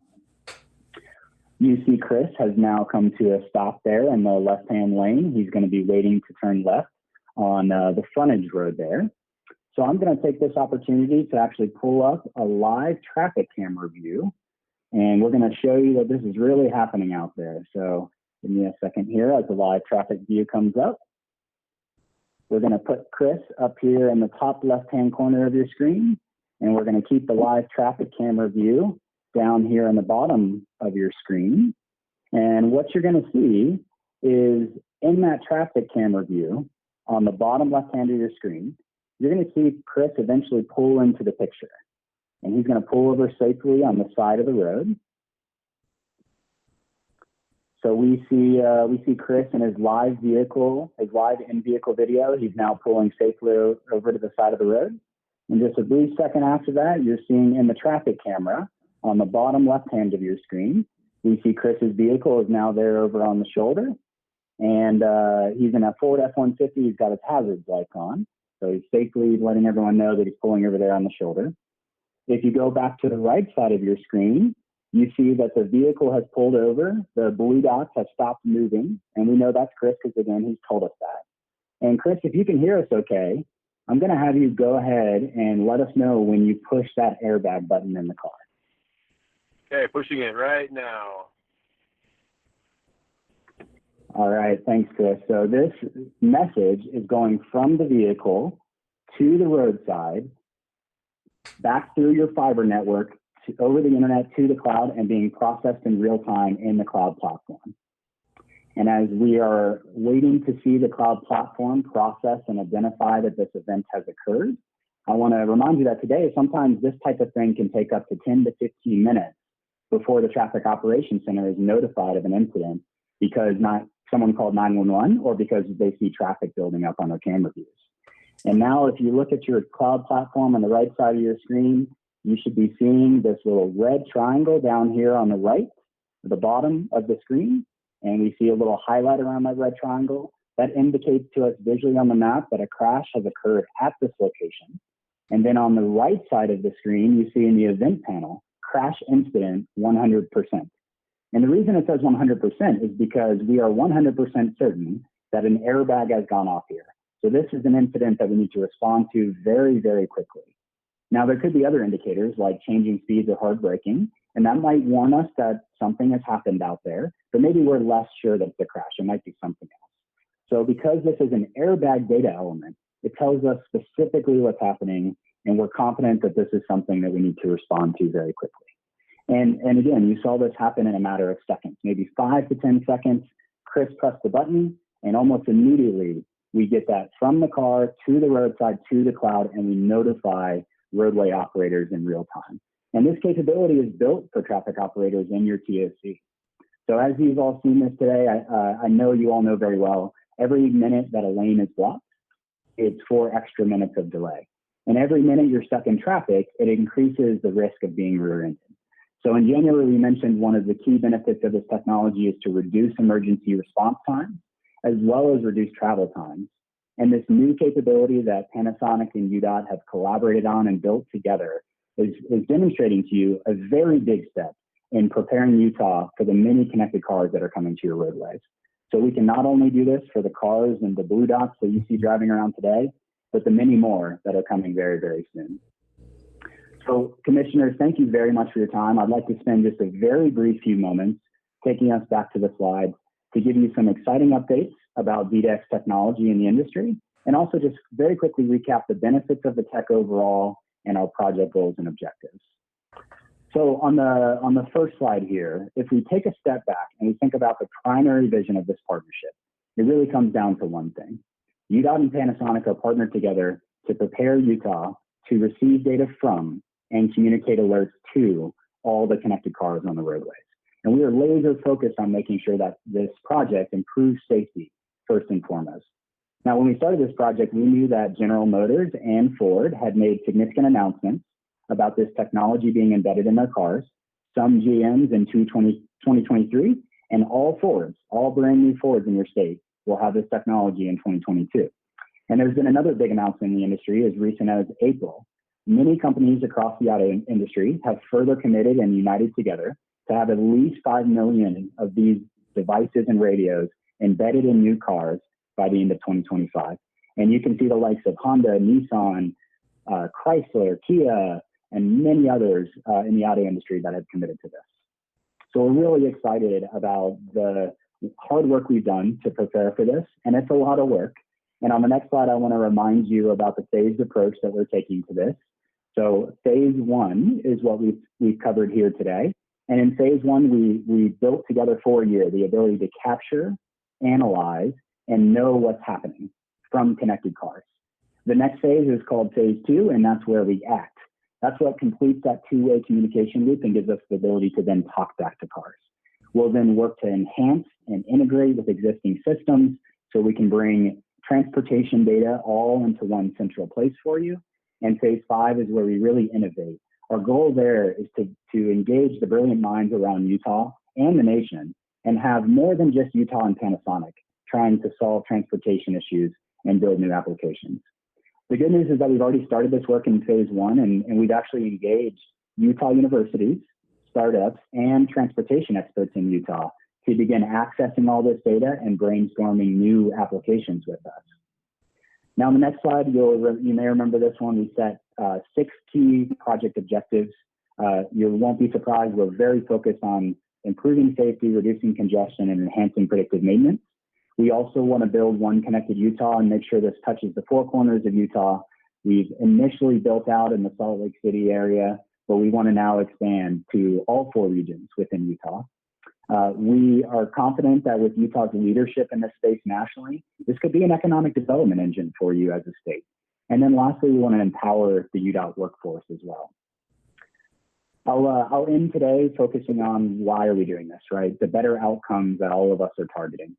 You may remember from January that the research shows us that we can achieve up to 42% shorter freeway travel times, 27% shorter arterial roadway travel times, and hopefully, as you've seen today, you can imagine the ability to reduce shorter response or have shorter response times for emergency vehicles as well. And we're doing all of this to accelerate the pace towards zero fatalities. So commissioners and UDOT team, it's really great to see all of you again. I hope to be there with you in person sometime soon as well. And we just want to say how thankful we are for all your time. And we're really excited to take any questions that you may have.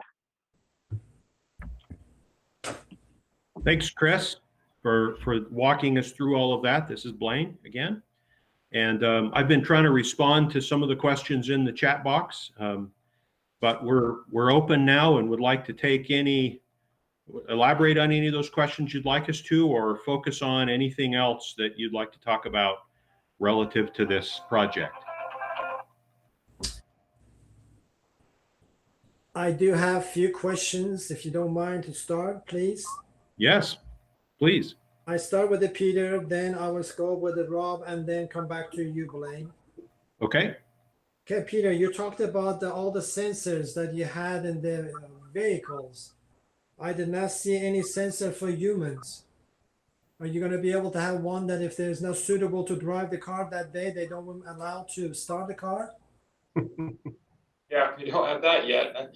You talking about what, ignition lock or something? Yeah, that's not part of this system.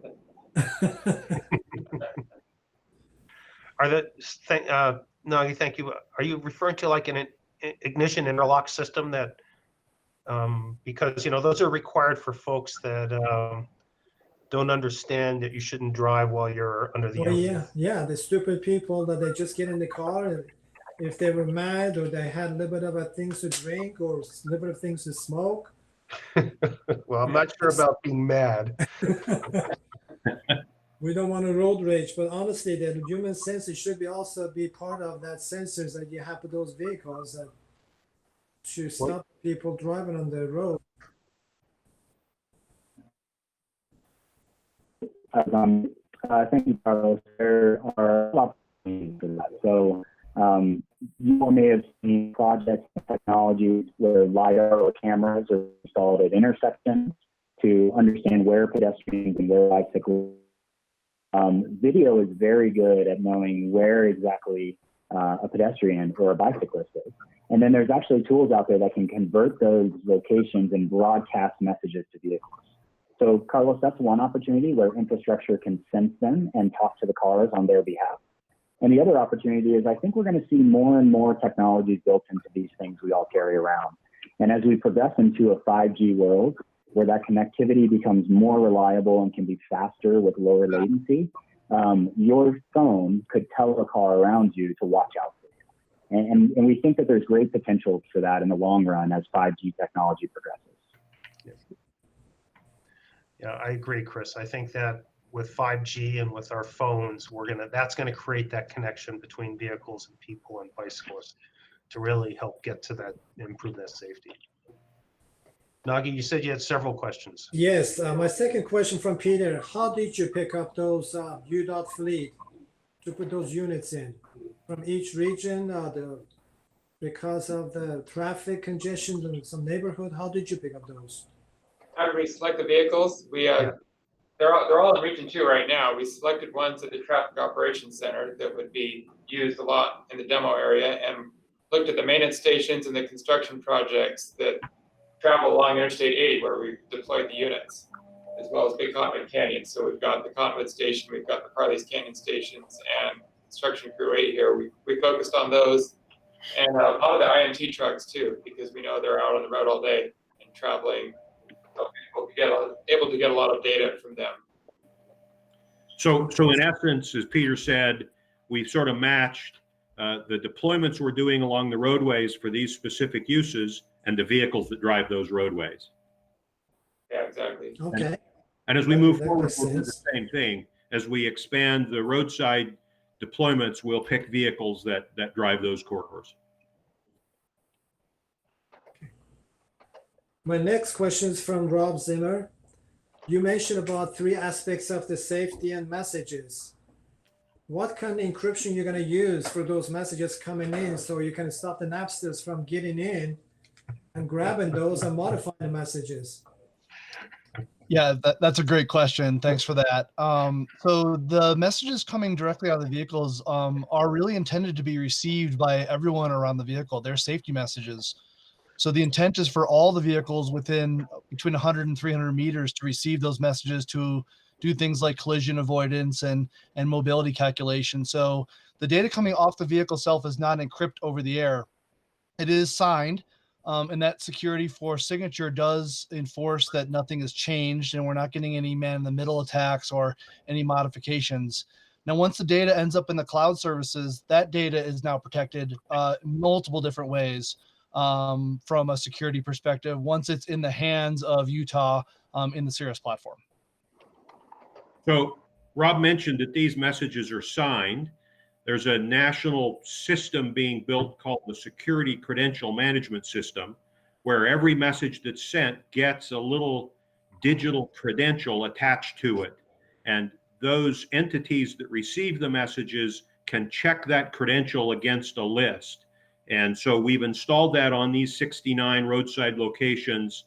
We're one of the first places in the country to actually use that system live, and we'll expand that as we go forward. But it's much like when you go online to buy, a necktie from Amazon, and you use your credit card. It's secured with a little credential, and it's the same kind of a private key, public key system.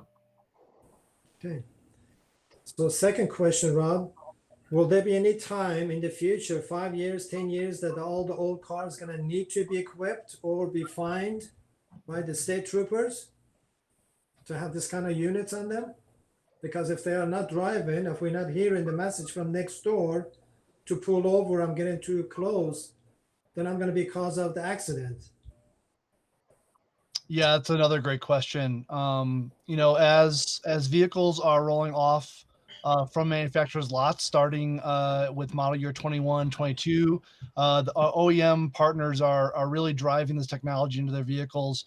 The number of vehicles we're going to see on the roadway are going to increase immensely from the manufacturer. So just like with the event of features like seatbelts, features like anti-lock braking and traction control systems, those safety systems are being built into vehicles, and it's going to become a default part of vehicles here very shortly.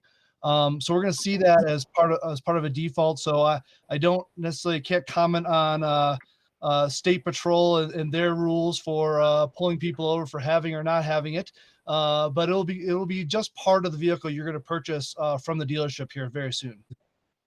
We know that in Utah, the vehicles have an average life of about 12 to 14 years. And so the turnover with these new vehicles is going to take several decades. But there's another technology that may help, and that is Chris talked a little bit in one of the earlier answers about LiDAR units and how you can place a LiDAR unit on the intersection. It can see pedestrians and bicyclists and then turn that into a basic safety message and send it out to the vehicles. There's some discussion about having vehicles that are equipped using its sensors to see what other vehicles around it are doing and then simulating basic safety messages for those. Now, that's just a one-way communication, so it's not quite where we'd like to go, but that may be an interim step to help us with this blending of old and new technologies over time. I still have a 1991 pickup truck with a standard transmission. And they haven't kicked me off the road yet, but someday it'll die. But hope not. You and Senator Van Tassel, no question about it. You get your name for it. Hey, Great little truck. If you have a vintage car, Kevin you wears have out to get trucks a rid lot of. faster. My next question is, Blaine, from you. How far apart or how far along those RSUs needs to be installed in order to be effective to read?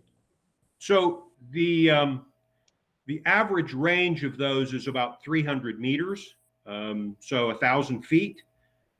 We've got them. We've received messages from farther than that, so that's sort of the nominal range, but they have a little more range than that. Generally, in places up the canyon, we've placed those about a quarter to a half mile apart, based on that range of 1,000 feet in each direction. So that gives us pretty good coverage when we do that. Okay. And obviously in your presentation, you said they are temperature sensitive. What is the range, extreme range of the temperature designed for those RSUs? Well, that's a question I don't remember right off the top of my head. Rob, do you know that answer? Oh boy, that's a good test. I don't remember the full exact temperature range, but the roadside units and the onboard units in the vehicles are all rated for temperatures for which they're deployed. So the roadside units are meant to be outside winter and summer, from Arizona hot summers to North Dakota winters. And then onboard units actually, even though they're in the car, have to survive an even greater range with solar radiation on vehicles parked in parking lots. You can imagine the temperature in vehicles get well in excess of what we see on the roadside. So all these devices are built to those industrial standards to meet those extreme temperatures. And again, for the RSUs, also for blowing rain, blowing dust, all those environmental conditions we'll see on the side of the road. So I think the spec takes these roadside units up to about 100 or 100, 140 or 150 degrees. So almost as hot as it gets in St. George. Almost. Almost. If I could, go ahead. Well, yeah, I was just going to mention, Nuggie, if the commissioners have not changed their setting, if you're still on spotlight view, you might not be seeing the other commissioners in this conversation. And if you remember how to do that, if you go to the bottom right, click on the three dots, sure, and then just click on layout, I tend to click automatic because I'm not clever enough to figure out what's best, and I let the system figure it out. But if you do that, you'll get back to the pictures. Okay, last question, Blaine, or maybe Rob. What are the aftermarket price for our old cars that if we're going to keep our old cars driving, price-wise? So the devices that we install in these cars today run from about $900 to $1,500 a piece, depending on what brand you're buying and some of those kinds of things. And then there's some installation cost as well. What we believe is that when this becomes more commonplace, like most other technology, those prices will go down significantly in volume. So if you wanted to put one in your car today and you went and bought one, that's sort of what it would cost. Okay. And a final question for all of you. Why did we pick Panasonic? Because some of the people have asked me that, and I would like to be able to give the logical answer. There's all kinds of players in the market. Why Panasonic? Wayne? So that's a great question. Let me take a stab at that. We went through an RFP process. We knew that Panasonic was already doing some work in Colorado, similar to what we wanted to do, and we had seen their capabilities there and talked to Colorado DOT pretty significantly. We went through an RFP process and received a number of proposals from people that were qualified to do this work. And we ranked those against each other in a number of categories to kind of figure out who was best suited for this work. I'll tell you, for me, one of the things that sort of, and a variety of these entities could do many of the parts of this project, but I couldn't find other entities that could do all the pieces. And here's one of the things that really picked it for me. Panasonic is a tier 1 automotive supplier, which means they are in constant communication with and supplying equipment to the automakers in Detroit and elsewhere around the world. And I felt like that connection directly to the automakers would help us. We can build applications and put in our fleet vehicles here along the roadway, but the connection that Panasonic has hopefully gives us an entree into communicating with the automakers about what we need, what we want, and what we've built, and maybe persuade them a little bit or encourage them along their process of installing applications in their cars. So there were a number of reasons we picked Panasonic, but that one, that was one of the ones for me that I felt was a differentiator that none of the other players could bring to bear. Well, thank you, Peter. Thank you, Rob. Thank you, Chris. Thank you, Blaine. Mr. Chairman? Yeah, Kevin, go ahead. I have a question. As we move this technology forward and we're trying to establish liability for accidents and things, are we going to need to build in some discoverable how this information can be made available to either party? What has been the experience with that? So that's a great question and a comment that comes up periodically with all of our new technologies, our camera technologies, our traffic signal technologies. The challenge in that regard to this data is the automakers are willing to share all of those elements of basic safety message that we saw on a slide earlier, airbag status and windshield wiper status, but they're only willing to do that with us if the data is anonymous. So we will freely make available, in fact, we're starting that process now, all of this data, but you won't be able to look at the data and say, I know whose car that was, because there's no make, model, VIN, driver's license, license plate, any of that. And so you could look at a mass of data and say, at this time of day on this roadway, here are all the vehicles that are there, and here's what they're doing. And wow, this airbag went off, but you won't know whose airbag that was. So this sort of by design won't play into liability assignment. It'll provide data to set context, but it won't fit right into a liability assignment, and we won't be working with lawyers and insurance companies on that regard. Now, Chris, you may have another viewpoint there, but that's sort of my response. Yeah, I would agree, Blaine. I think by design, in order to protect privacy, this system is focused on safety and traffic operations, and so it's not that it couldn't be used for the analysis that Blaine is suggesting, but I think it will be very difficult and purposely very difficult to try to assess fault as it relates to insurance or enforcement. Yeah. Well, as Kevin, yeah, everything changes. But as Blaine mentioned, we are already collecting a ton of this type of data with all of our sensors that we have out there. And this, this information helps us to better understand where congestion's happening, where crashes are happening, and helps us make better decisions. So I don't know. I appreciate the response, because I think that tells me we're in a good position right now. Yep. I think down the road we'll just have to watch and see what happens. Yep, agreed. I don't know if any of the other commissioners have any questions. Just say really impressive, Carlos and team. Great to see. Thank you. Yeah, Did we answer did Lou's a nice. question? Oh yeah, go ahead. Did we answer Lou's question about other states? Are other states doing this? Blaine, So, you want to take that? Yeah, I typed in a response to that.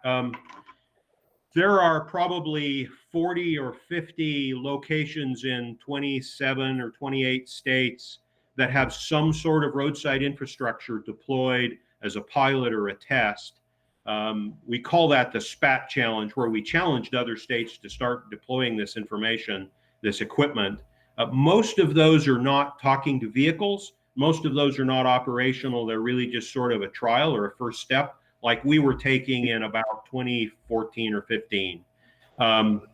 There are a handful of states that have something more active going on: New York, Arizona, Wyoming, Florida, Michigan, of course, a little bit in Minnesota. Very few of, only a couple of those have security credential management incorporated in their system. I think we were the first one to have a system with our buses that was actually part of a day-to-day operational network. And I'm not sure there are very many others of those. I think it's fair to say that we're at the front of this envelope, pushing the envelope out. There's others who are doing some innovative stuff that we're not, but I think we're in the top 3 or 4 or 5 states as far as really making this technology useful. Donna, I really appreciate that question, because there has been a lot of acknowledgement in this industry for the last 20 years that when we can get to a connected future, that vehicle to infrastructure future, vehicle to vehicle future, we're going to start to see that big jump in safety improvements. So you heard this mention of seatbelts or ABS brakes. If you look at crashes and fatalities in this country, and you could see inflection points, changes in those rates, that significant changes, you tie it back to those big jumps in seatbelts becoming mandatory, or ABS becoming mandatory. I completely believe that the next big drop we're going to see in our safety rates is going to be attributed to the connected future. And of course, people talk a lot about the autonomous future. Those driver assist features are going to be coming into play as well. But and there was a lot of people standing around looking at each other's shoes saying, well, who should go first? And well, I'm not going to go if you're not going to go. And well, the vehicles aren't there yet. And there was a lot of this going on back in the 2014 timeframe. And we applied for a pilot from the federal government to do what we wanted to do on Redwood Road, and we didn't get it, and it kind of pissed me off, and to be honest. And we just figured out, what, this is the right thing to do. We need to figure out a way to do this. And Blaine and the team were able to make that happen. And so there definitely is a sense we are pushing the industry, we're pushing governments, because we're going to save lives the faster we do this. Chris, one more question from you, please. Yes, sir. With the many states using obviously different companies and different technologies to accomplish the same goal of the Panasonic is trying to do. Will there be any standard for all these technology in the states to follow? And who's going to be writing those standards? NTS or FAA or some who? I'm so glad you asked, Nagi. We have fantastic opportunity with this technology in our industry as it relates to the vehicles and the roadside. And the vehicle standards, whether again it's a Chevy, a Ford, a Toyota, come out of the Society of Automotive Engineers, so that's FAE. And then the roadside standards, the DOT standards, come out of US DOT, and they come out of other standards bodies like ASTE or what is the other one? ASTM. There's a number of them. ASTM, thank you, Carlos. The undefined part of this is the cloud. And I'll piggyback a little bit of what Blaine said about why Panasonic stood out to him. One thing that I think we're doing, two things. We are committed to this in the long term. This is going to take some time before we get to the vision that Carlos and many others have for this. And we're in it for the long run. We're not going to pivot because it didn't work out this year or next year. We have a 5-year to 10-year vision for this. The second thing is we're committed to being open. We see a history where transportation companies have built proprietary things, and DOTs have been stuck in a position about data ownership or data integrations or data interfaces that are very challenging. And in the world of consumer electronics, we all get to build any app we want to have on any phone that's out there. Our vision as a company is to bring that capability to transportation, to make sure you all can collaborate and work with and share with your data with whatever brilliant mind might be out there, whether it's Panasonic or anybody else. So we're committed to making sure this cloud platform side, where there is a gap in standards, Nagi, we're committed to driving that forward and defining those standards and sharing them. Most importantly, sharing them with others, even if that means our competitors, to make sure that Utah can talk to Colorado, can talk to Wyoming, et cetera, et cetera.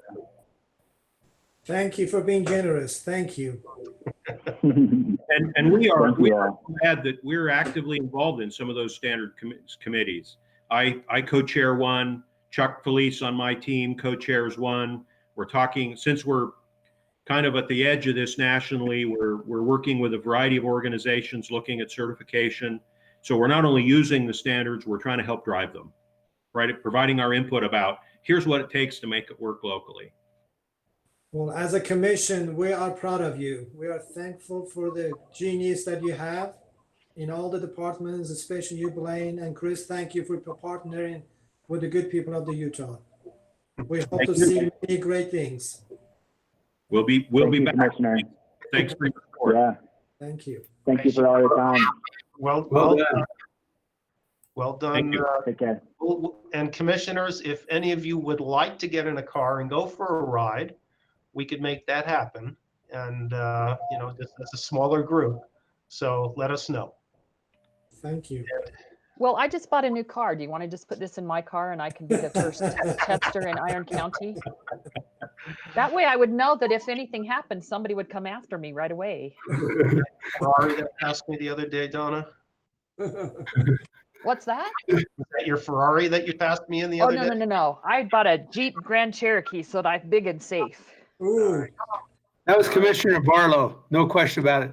Yeah. He was going so fast you couldn't even know. Hey, this is Commissioner Barlow. I have a question, a specific safety question. And if Lisa is online, she could answer it. But UDOT is building a runaway truck ramp on US 89 coming from Logan Canyon Summit down into Garden City. So we won't have too many more semis plowing into Garden City as has happened in the past. Just wondering what the anticipated completion date of that project is. Lisa, are you out there? I am. All right. So I don't know the exact date, but I do believe it's sometime in August that that's supposed to be completed. So you could get Wayne that date. Yes, I will. Thank you. That'll be great. Thank you. You're welcome. Well, and picture this. Perhaps we install a roadside unit out there on that truck runaway ramp so that the TOC knows exactly when that happens. Yes, indeed. Nagi, Yes. I know this was interesting, and I appreciate the commission's time. We are at the end of our time. If it's possible, we'd love to have the team from our Little Cottonwood Canyon EIS have a few minutes with the commission. Is that okay? Yes, please. We're eager to know what's going on there. Yes. Send you all a virtual peanut butter and jelly sandwich right now so you can have lunch. So, Josh, are you going to take this? Yes, I'm here. Can everybody hear me? Yes. Perfect. Well, I don't want to take too much of your time, so I'll just go over literally 2 slides. Let me just go ahead and share my screen.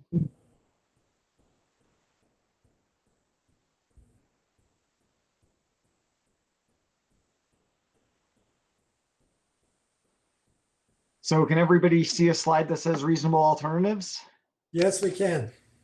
Perfect, thank you. So as many of you are aware, UDOT started an EIS for Little Cottonwood Canyon, SR 210, running from the mouth of Big Cottonwood up through the town of Alta.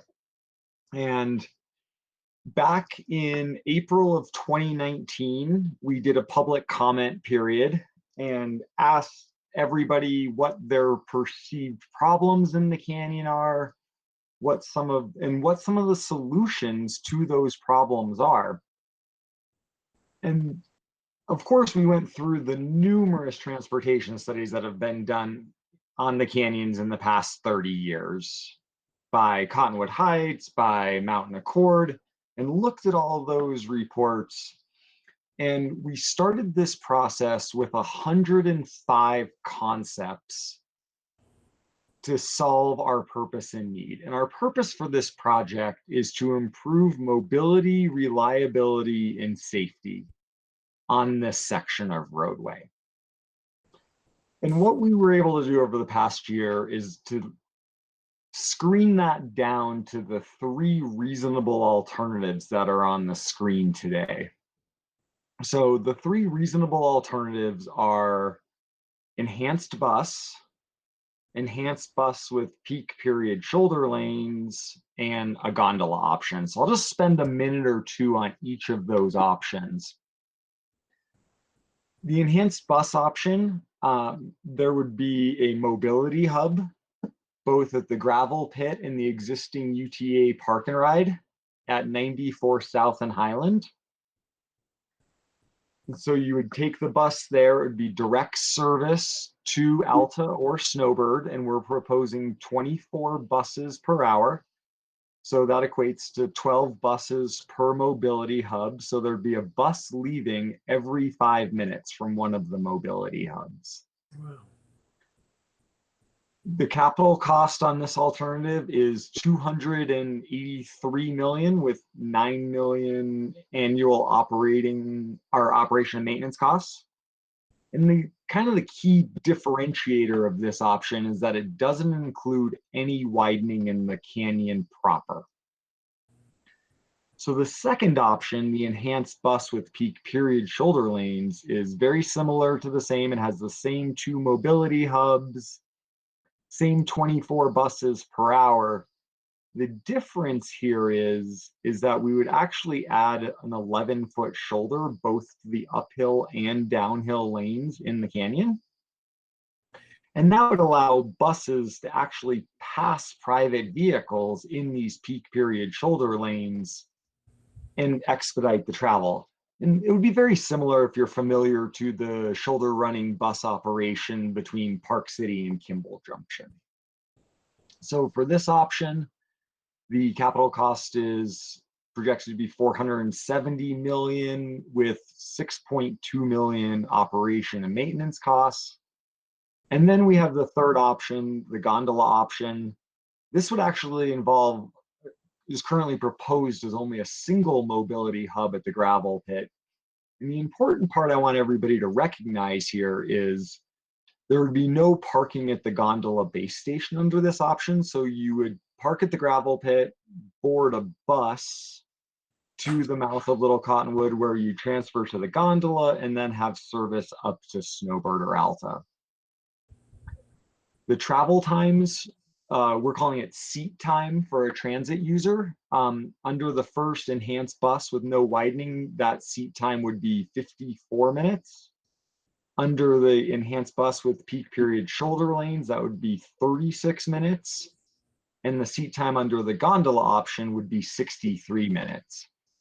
I think it's important to note that with the projected growth, both in Utah and anticipated canyon visits, that if we don't do anything, we're expecting that travel time to be in the 80 to 85-minute range. So all of these options provide significant improvement to the people trying to access the canyons. The one thing, sorry, this is the zoom in slide. The one thing I'll mention is there's 5 common subcomponents to all of these options. And that is the mobility hub. We talked about that. We need roughly 2,500 parking stalls if we want people to use these transit alternatives. Obviously, if we have 3 transit alternatives, people need to be able to park their car to board that transit alternative, or it's not going to be successful. The other component that's common to all 3 alternatives is widening Wasatch Boulevard. Wasatch Boulevard's mobility problems aren't restricted just to busy powder days. With a 45% traffic growth predicted for the horizon year, the southbound movement will be at level of service F. So this is a 52-week-a-year problem. This isn't just a busy ski day problem. So widening Wasatch is a component of all 3 of those reasonable alternatives. We're also proposing snow sheds for the 2 bus options. These have dramatic impacts to reliability and safety. The snow sheds would reduce our average closures in the canyon from 56 hours to an estimated 11 hours.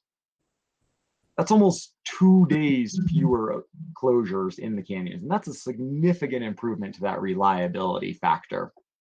And the other part is it would reduce the avalanche hazard index in the canyon by 1/3. We're also looking at various trailhead parking options and roadside parking adjacent to the ski resort. So Ben said everybody's presentation includes a schedule, so I wanted to hit this. We are right there in that light blue arrow. We had our public meetings Monday, Tuesday, and Wednesday night that Carlos mentioned. So we are right in the middle of our 35-day comment period. We are anticipating a draft EIS in the spring of 2021 once we've done all the environmental impacts to these 3 alternatives, at which time we'll have a public hearing and another 45-day public comment period. And then we're expecting a final EIS and a record of decision at the end of 2021. So, like I mentioned, we're right in the middle of that public comment period. We've received 1,650 comments as of noon yesterday, which I don't know if that's a record, but it's got to be awfully close to a record for the number of comments. I'm pretty sure. There's a lot of passionate people about this roadway, which is great because this is supporting our decision-making process. So I'm thankful for the comments. I went through a ton of information incredibly fast there, but I want to be respectful of everybody's lunchtime. Josh, I have a couple of questions. This is Donna. Absolutely. First of all, you have the coolest background. So I don't know where you're sitting, but I think you have the coolest background. Thank you. If you mentioned the cost of the gondola, I missed that. Oh, I'm sorry. I may have gone through that quickly. The cost of the gondola is right in the middle of the other two alternatives at 393 million capital cost, and the O&M is 4.5 million. And the one thing I want to kind of add on to that O&M cost, if I could take 30 seconds, is those O&M costs are only for winter service. So basically Thanksgiving through April currently. We also recognize that a gondola may provide a tourism opportunity for the state. So we're actively, because there's no need for transit in the summer, but again, because of that tourism possibility, we're asking for public comment as to whether we should analyze gondola usage in the summer or not. And if we should analyze it, are there any restrictions that we should put on it? Hours of operation, whether mountain bikes should be allowed on it, and the such. So I just want to make sure we're clear about that. So thanks for. Yeah. Josh, this is Commissioner Gochner. I want to make sure I understand. So were the O&M costs considered for all of them as you did your cost comparisons? Yeah, so the O&M costs represent that Thanksgiving through mid-April for all three alternatives. Yes, okay. So that was consistent. Carlos and team, I participated in one of the briefings because this is in Region 2 to try and understand this a little bit better. I remain troubled that there's not a rail alternative, and the reason I'm troubled by that is just that it's been part of the discussion for decades, and to have it omitted prevents the ability to show that contrast. And of course, it wasn't omitted because you looked at it to get to the three. Exactly. But I think that will continue to trouble this process. That why not just include one more alternative and give people that complete picture so they have that transparency and see those O&M costs and capital costs and, you know, parking structures, no parking structures, all of the questions that are asked. Well, and we did a ton of work on the rail alternative. It is, you know, very expensive, and the most expensive and has the most impacts in terms of homes and to the environmental process. And it actually, keeping it in hurts the process because, you know, you have a very prescribed NEPA process that you should follow. And if you follow a process, you set up screening criteria and an alternative doesn't come through that screening process, but you decide to carry it on, you're not really following the process. So in a NEPA process, the most important thing is adherence to process. We will, you know, we can be criticized for selecting one alternative over another. And when you're doing an EIS, you can select an alternative with more impacts. But the Achilles heel is whether or not you follow the process. And so that's the delicate part here. You know, we're willing to dive in and show people the reasons why we don't think it's appropriate to carry it on to the next level. And it would just add a lot of money to the process and actually, I think, hurt us at the end. So, Carlos, I understand that. I'll just say that I've been being, a lot of people have been talking to me about it that are concerned. Oh, I have. I will have a wager with you on numbers of conversations. They tell things that aren't the same, right? You know, I'll hear Josh say something and then I'll hear them say something and they're not consistent. I'm like, okay, I believe Josh, but it just seems to me that if you include it, then everyone gets to see the data, you know, at this summary level and make their comparisons and judgments. Well, rather than it being by personal appointment. Yeah. So just we'll keep talking about it. I know we got to go get lunch, but Nagi, this one is not. This is going to be a very big deal for Region 2. Oh yeah, I'm sure.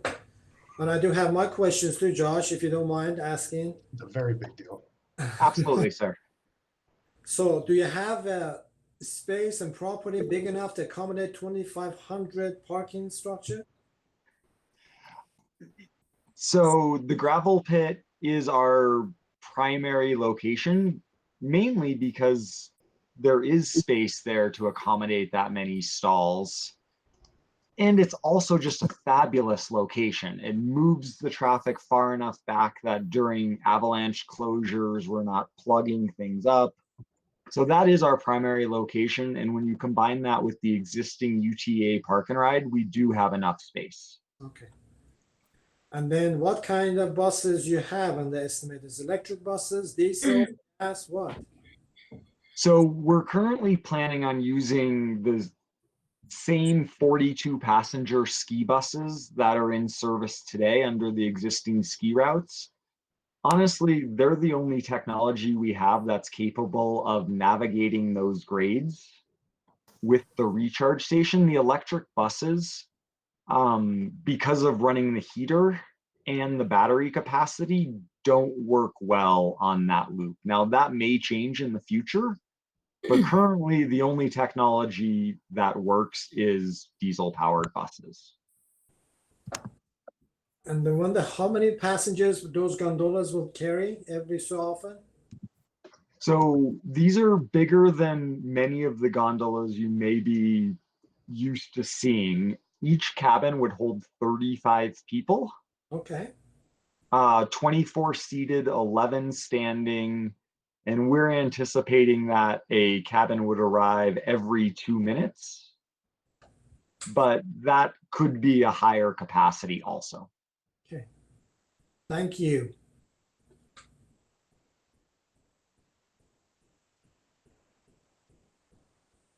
Okay, Any other questions for Josh? Josh, you want to mention the one alternative that you received? Can you mention that, or is that the input? So we have received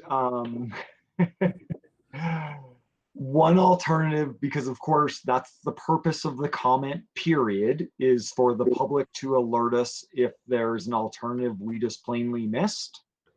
And one that we've been alerted to is a company called The Boring Company.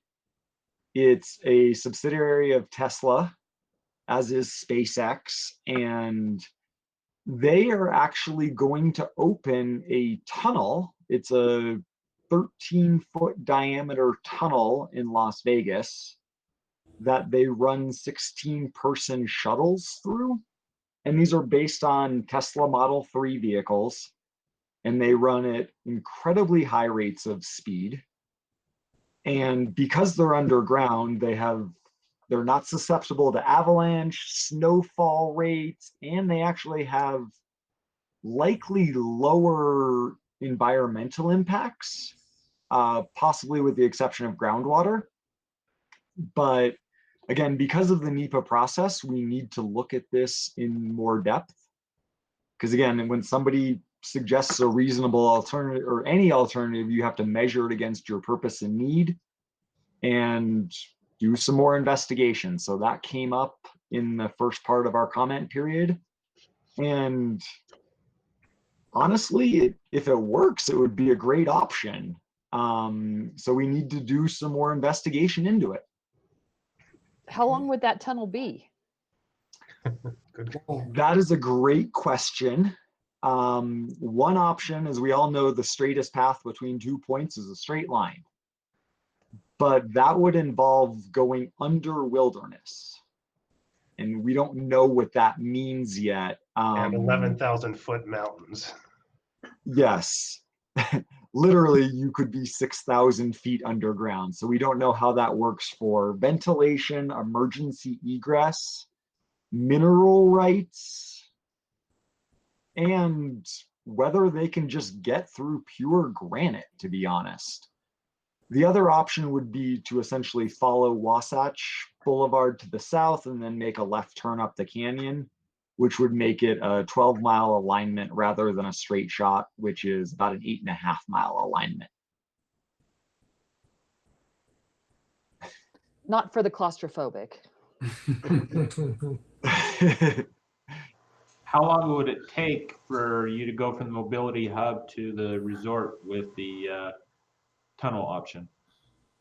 So that's a great question. That's something we have to look into more. At their test track in Hawthorne, California, they're running vehicles at 127 miles an hour and 6-second headways. So, I mean, 120 miles an hour is 2 miles a minute.